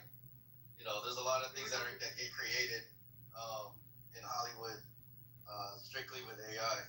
So it's crazy. I mean, you guys heard about the music artist, R&B artist that she creates songs with AI.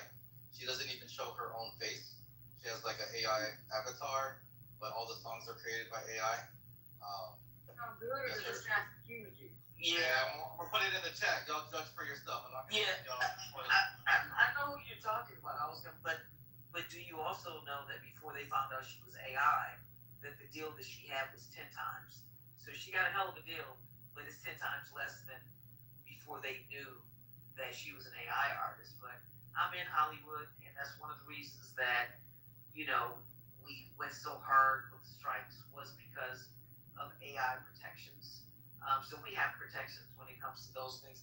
I think, you know, in terms of filmmaking, which is my industry, post production, yeah, that's already suffering in terms of, you know, editing and that sort of a thing.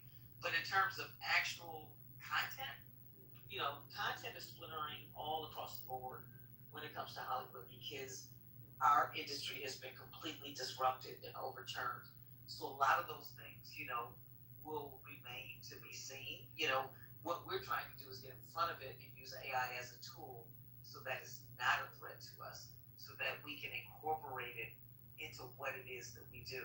In terms of the things that we do that are completely human, you know, the unions have pushed for, you know, we fought for residuals and all of those things. So, you know, UBI in terms of the integration in that, you know, it can really act as a cushion for jobs, you know, in entertainment. So, you know, if AI could potentially democratize Hollywood, like it could lower our production costs for sure.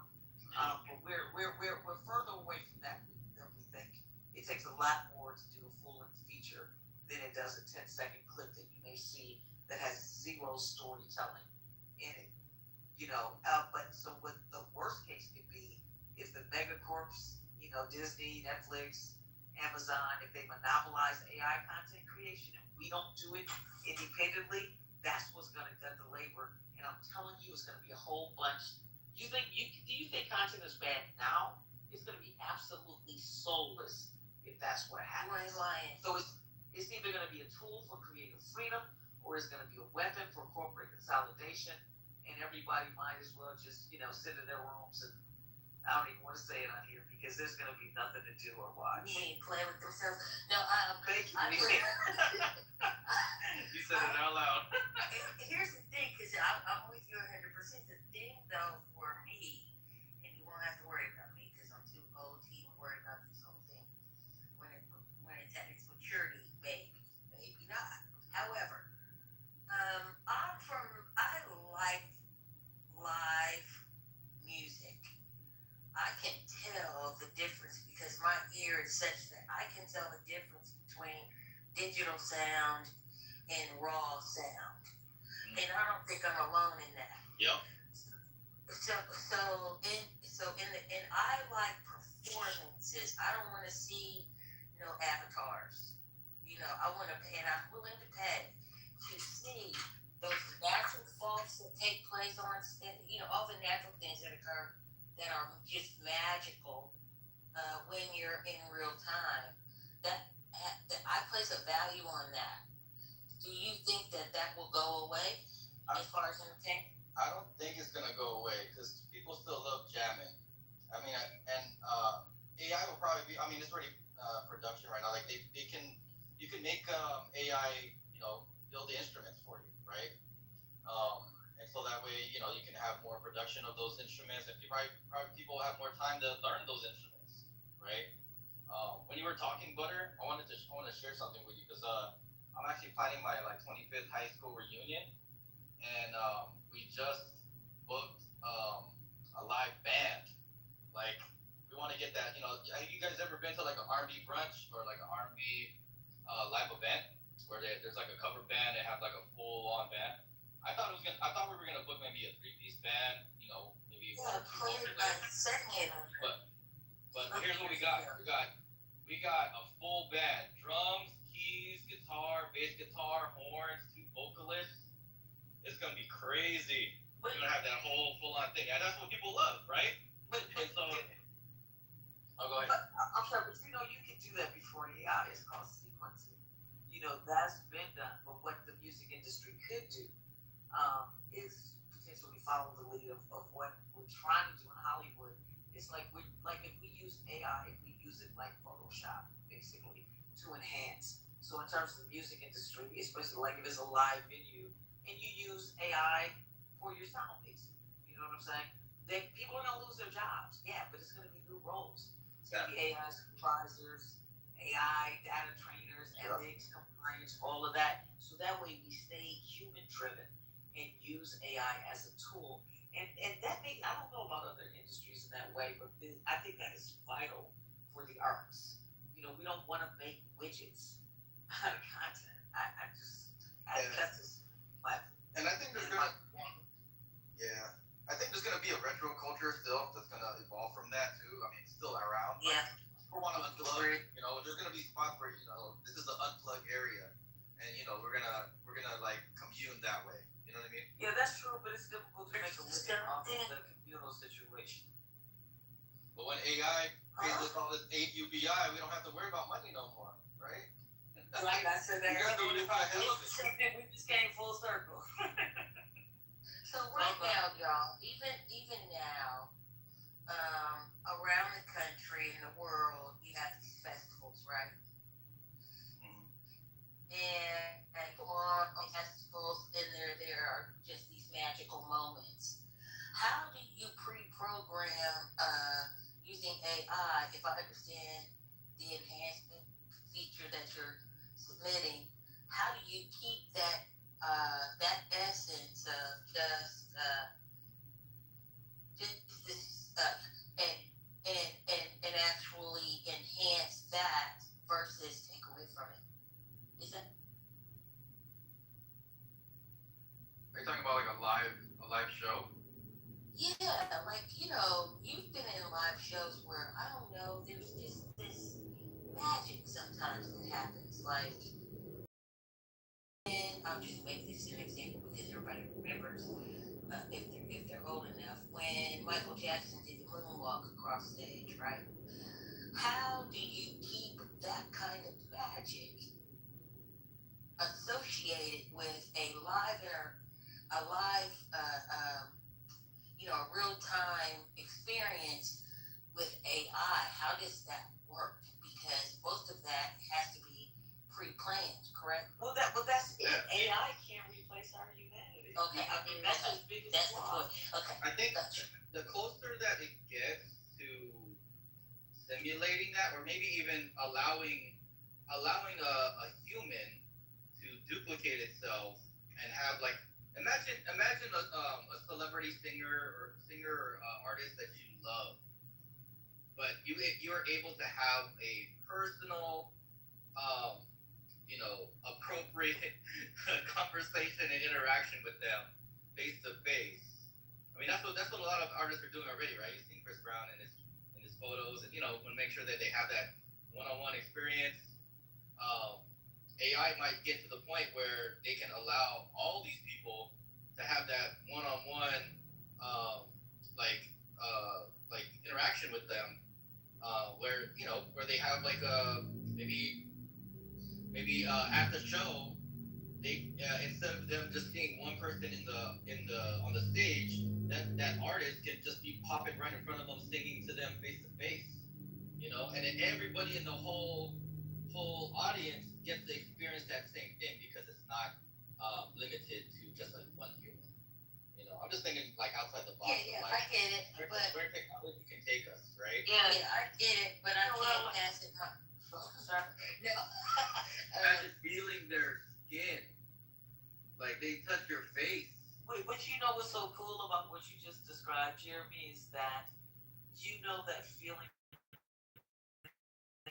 that we get when we're in a movie and we're actually having the experience together. Yes. I don't know if there's a name for it or not, but that whole thing where you're all doing it together, but yet having a personalized experience at the same time. The same way that you can get in your living room couch, because you'll be able to do that in your living room too. But I think that's a pretty cool concept because it preserves that part of the human experience, that togetherness, if you will. AI can't replace that. For lack of a better word, y'all are making me think that when Prince sang Purple Rain and it started raining at the Super Bowl, that was AI. What? Wow. Have you ever seen a shot of this rain screen in front of her, but you can't see the screen itself? I don't know what it is. They did this technology over a decade ago, but it's some sort of like a sheer screen that's covering the actual stage, but you can't see it. And it's not projection, but I have to look it up now. But when I saw it for the first time, amazing. And when you just said that, that came together for me. Yeah. Oh, wait, they could have actually done that. Yeah, Madison, there are people that that it brings me to tears to know that I have yet that I have not actually seen in person, and I can't even talk about it. I can't even talk about it. It's gonna literally bring me to tears. But she's one of the ones that's on my bucket list, and I better hurry up and because I don't see her. You know, she does her own thing. She doesn't really. I mean, you know, it's a special thing for her to go out on tour. So I hope I get to see her next time she's out on tour. And if you find out she's out on tour, inbox.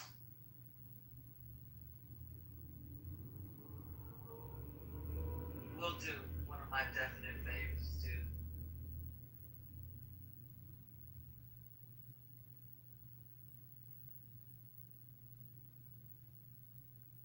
Hey Ramona, I saw your AI is already replacing writers.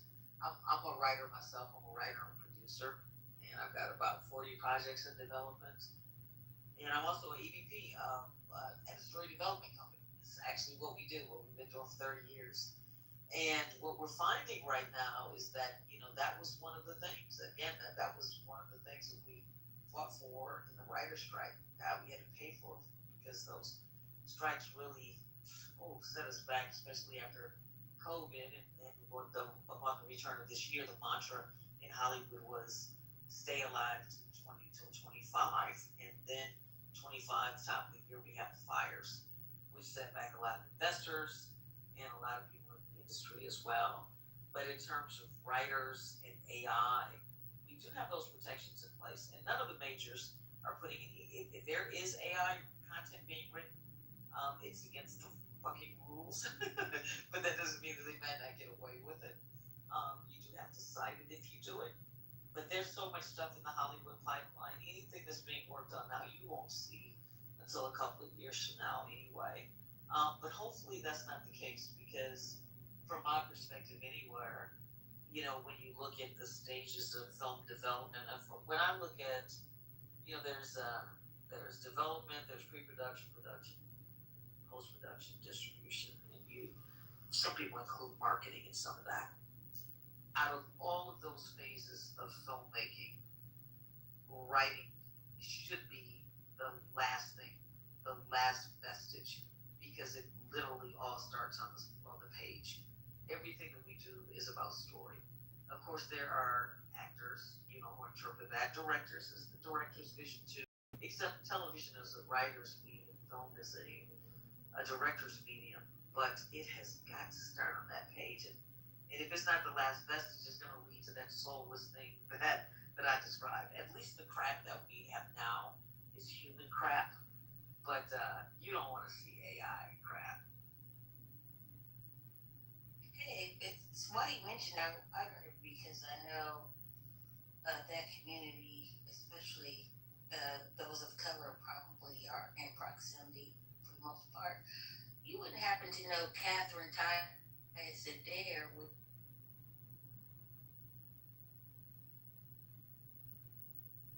You're in the Matrix, Butter. Unless it's just me. I'm gonna put it in the chat. You can't hear me? Can hear you now. You don't happen to know a lady by the name of Catherine Tyus Adair? She used to be with Stars as an executive producer, and I believe she was with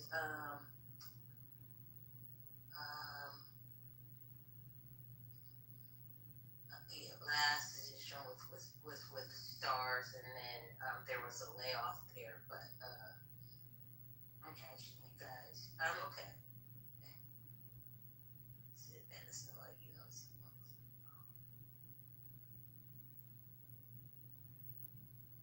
never mind. Are you still, I thought I heard you say Catherine Tyus Adair. No, I don't personally know her.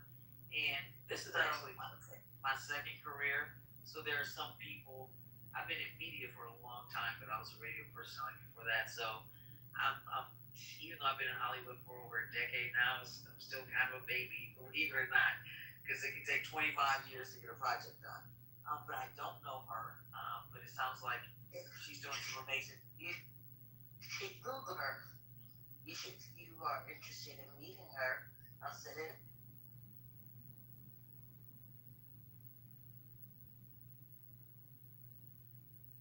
Okay, I haven't Googled her yet. I will, but you've always had a great amount of sincerity, Butter. So whoever she is, I know she must be good people. So thank you for that. Yeah, she's been around as an executive producer. I can't think of the girl's name. The actress out of Cleveland, Ohio. The actress that everybody loves. Don't get old. Can't think of the name right. She ran her company for a long time. And I don't know what she's doing now. I don't know if she's working independently or not, because I know when you guys went on strike, everybody kind of just, a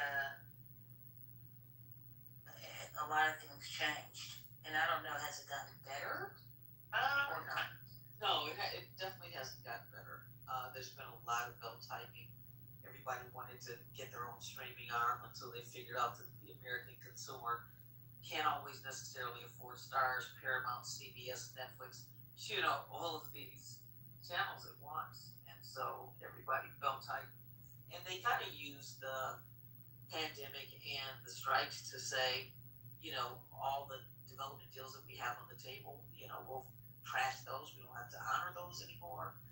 Not all of them, of course. The ones they wanted to keep, they kept it. Anything that they thought was too expensive or might not work. And then they weren't buying anything. Like the development, they just started using up, because if you're creating, in this field, you've got to be 2 years ahead in terms of when you start your development. And so what they did was they started using everything that was in that 2-year development pipeline. But what's happening now is that there's a dearth of content. They're starting to feel it because they haven't bought anything. So this particular quarter is looking really good. People have already started buying. And we're looking for the first quarter of next year to really be good. But then we've got all of this weirdness happening with censorship. God, there's so many ramifications and so many things to think about. I said it earlier, this buddy Ellison might be buying Warner Discovery, and that's HBO, CNN, and so many others.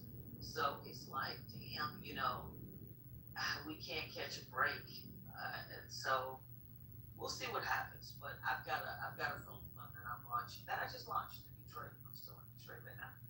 I came here to launch it for an economic conference. It's a crowdfunding raise for development money, because even some of the because I'll just say this to you, Butters. There's certain types of content that they're kind of telling you in code. They start telling me in coded language soon after the election. Like, okay, we got to lay low for a minute. Basically, they were, before they had announced no DEI, executives were telling us what time it was. And if you're doing faith-based stuff, and there is an entity, it's called Teneo Network, and Teneo is literally raising millions of dollars to put behind conservative content. So emerging filmmakers that are conservative and push that, especially far-right narrative, they're funding young creators. And so what that's going to do is you've got young people who are already being pulled in that direction that may want to create content like that. And I'm talking not content, I'm not talking about internet stuff, I'm talking about film and television. The stuff that we pay for too. And not only are they, already set to do that in terms of, because if I already have this content that leans far right, and the media owners and the tech owners are leaning far right, they've got to pick up things things that lead in that direction. But the Teneo Network is funding brand new emerging filmmakers to create that type of content. So it's like, damn, what are we competing with here? So I mean, all that to say, I'm very optimistic. I really am. But at the same time, I've got my safeguards on in terms of it's always good to know what's on the horizon. And we have to have our heads on a swivel because it changes not by the day, but by the hour. Yeah, I could see that happening. And I don't know if I'm against it. It does limit creativity, I think, to a degree that I don't necessarily think is a bad idea because some of this stuff is like wild. Like, I don't need to see P Valley on TV. You know what I mean? Just something that I need to pay per view or something. I don't know, but the new season is coming out. Woo, they're done with post production. I am so excited. Yeah, that is has been a very interesting show, and everything that went on, just crazy. So to hear that they're starting a new season. Show us this.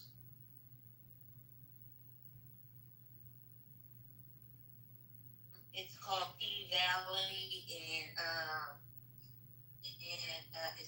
it's rated. I don't know that. It's an X. You have been warned. If you have never seen it before, expectations have been. The letter P is in Paul. See, you nosy enough to go look it up. I'm looking for it right now. I can't find it. Okay. It's called P Valley, right? Like the letter P. You have been warned. It's not for the weak or timid by any stretch of the imagination. Continue to search. Real mind. But you know what I do love? I love that. I mean, and everybody's got their different take, but I love the fact that it is raw, it's unapologetic, and as a writer, he shines a light on the story building and the world. It just has so much fun. Yeah, give a fuck. Right, that's it. Thank you. That's gone and said, Madison. They don't give a fuck. You said it so much more eloquently than I ever could. But here's the gist And I love every minute of it. Here's the gist of it, though. It's happening whether we like it or not. Right. It's happening. Absolutely right. It's in your neighborhood. It's in your backyard. It's in your living room. It's here. And so they have a platform, and they expressing their thoughts and imagination. Now here's the catch to it. Everything else is being censored. Are they gonna censor that? Now they're gonna have a fight on their hands. Cause that community, baby.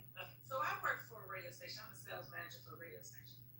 And this is when I booked the commercials or whatever. They were bringing an act in town, and what's that baby name? He went to Laugh Out Loud and saying something about the gays and the lesbians, and the baby. That's his name, the baby. When I tell you that community tore his ass up one side down the left side, they must got a whistle.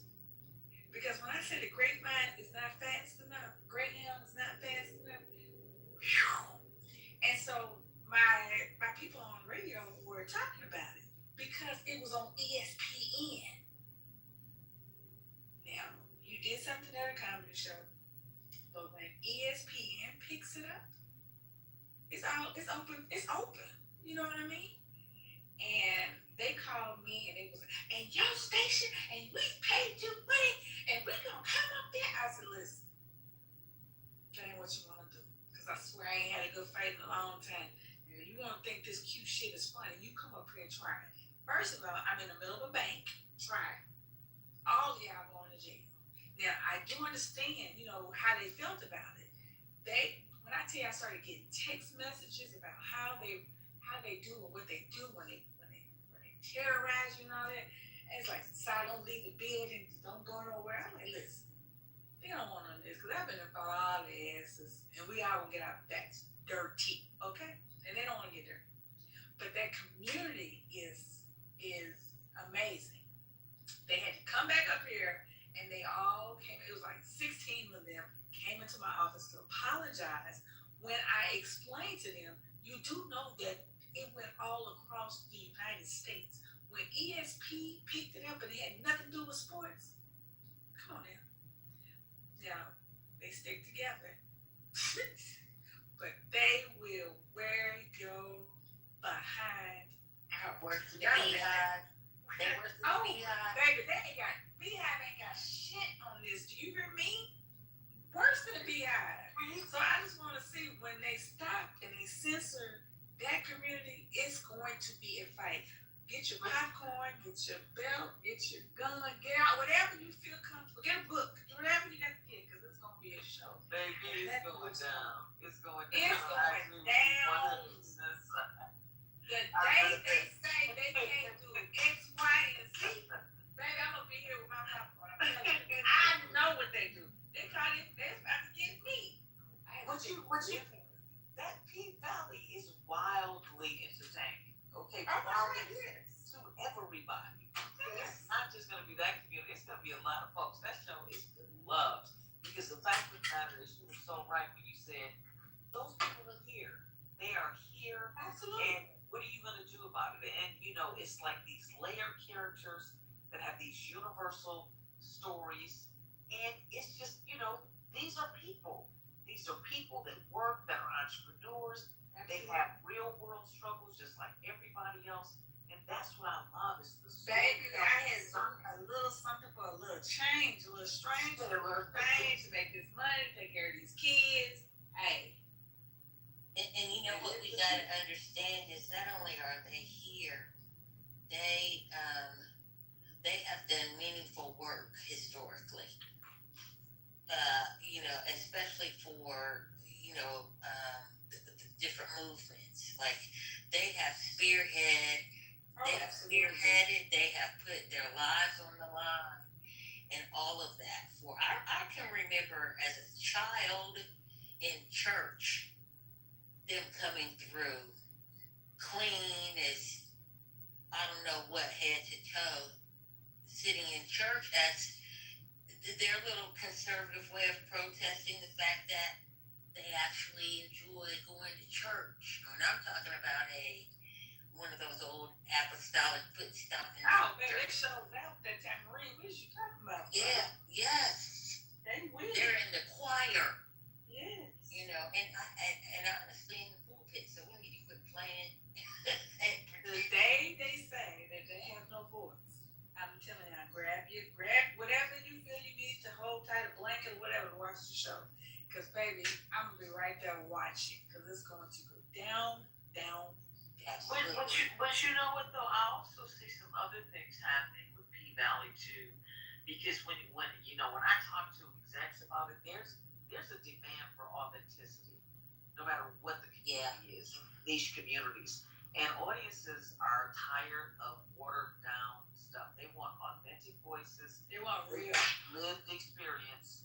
And so that's part of it. And this is one of the reasons why, like, Netflix isn't spending as much money in this country anymore on our content. Because whoever has Netflix has Netflix. They're not making money off of new subscribers. Either you have Netflix or you don't.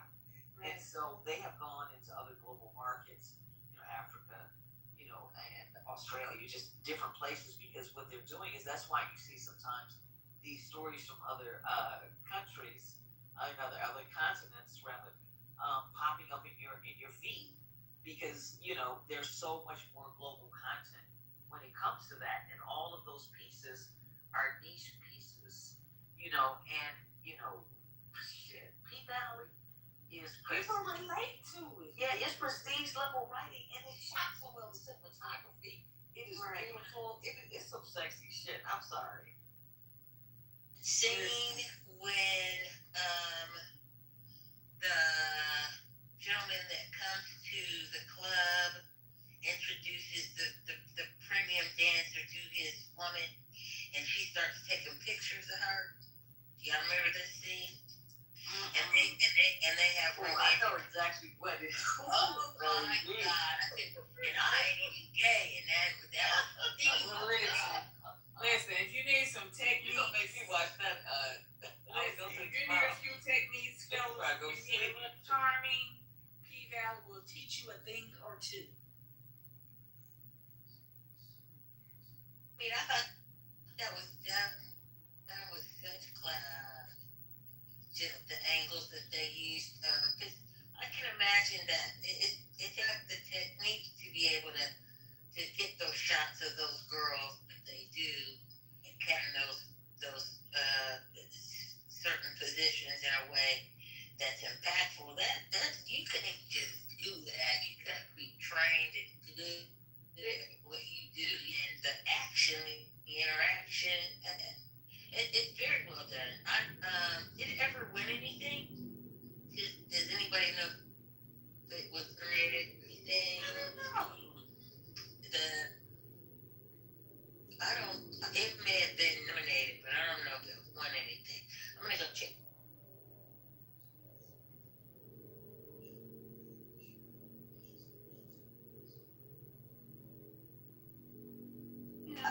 I'm thinking one. It probably was hate. They probably didn't let it win anything. I think it was nominated though. I can't remember.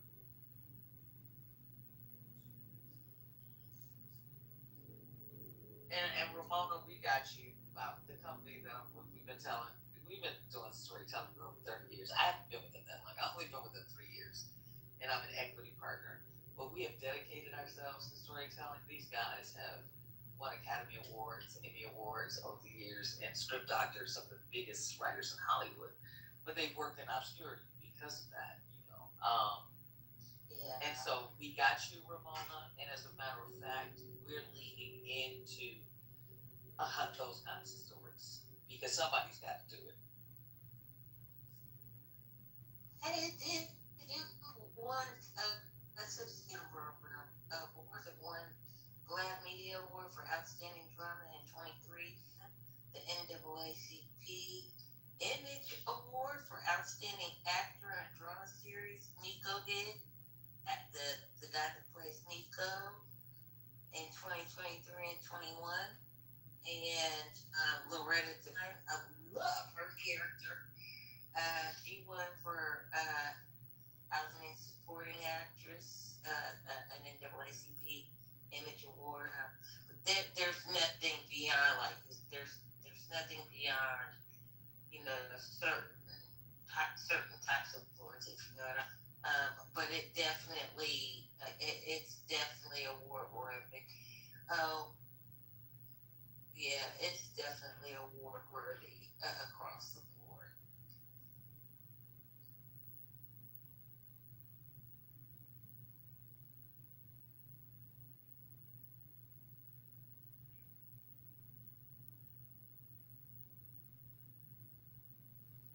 Pivoting in, not pivoting, just kind of doing a 180 in the other direction.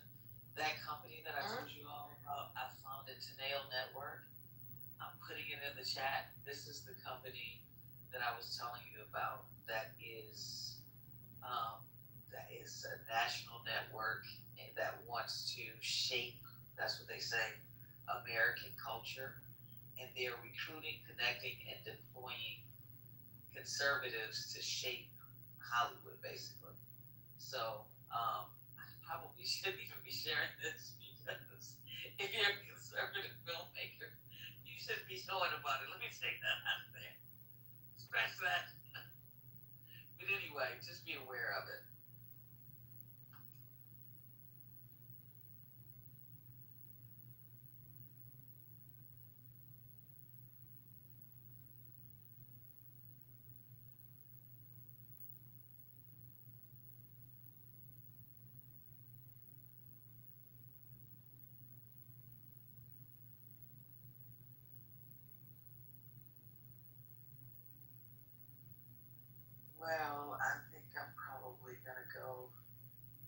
watch some reruns of P-Valley. You all have a good night.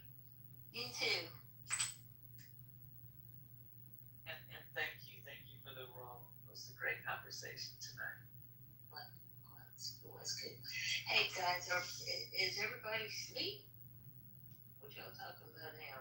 Want to get back to conversation? The topic, rather.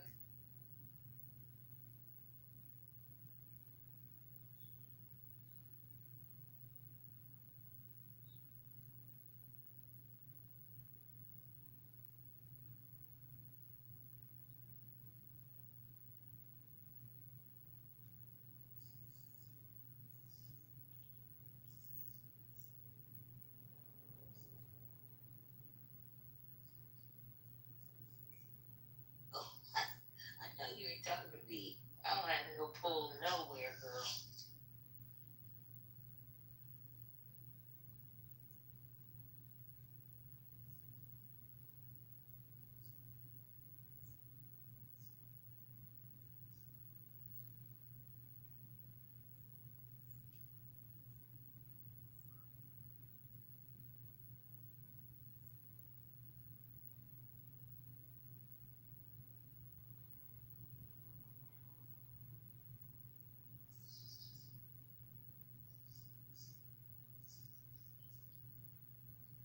Yeah, I see her.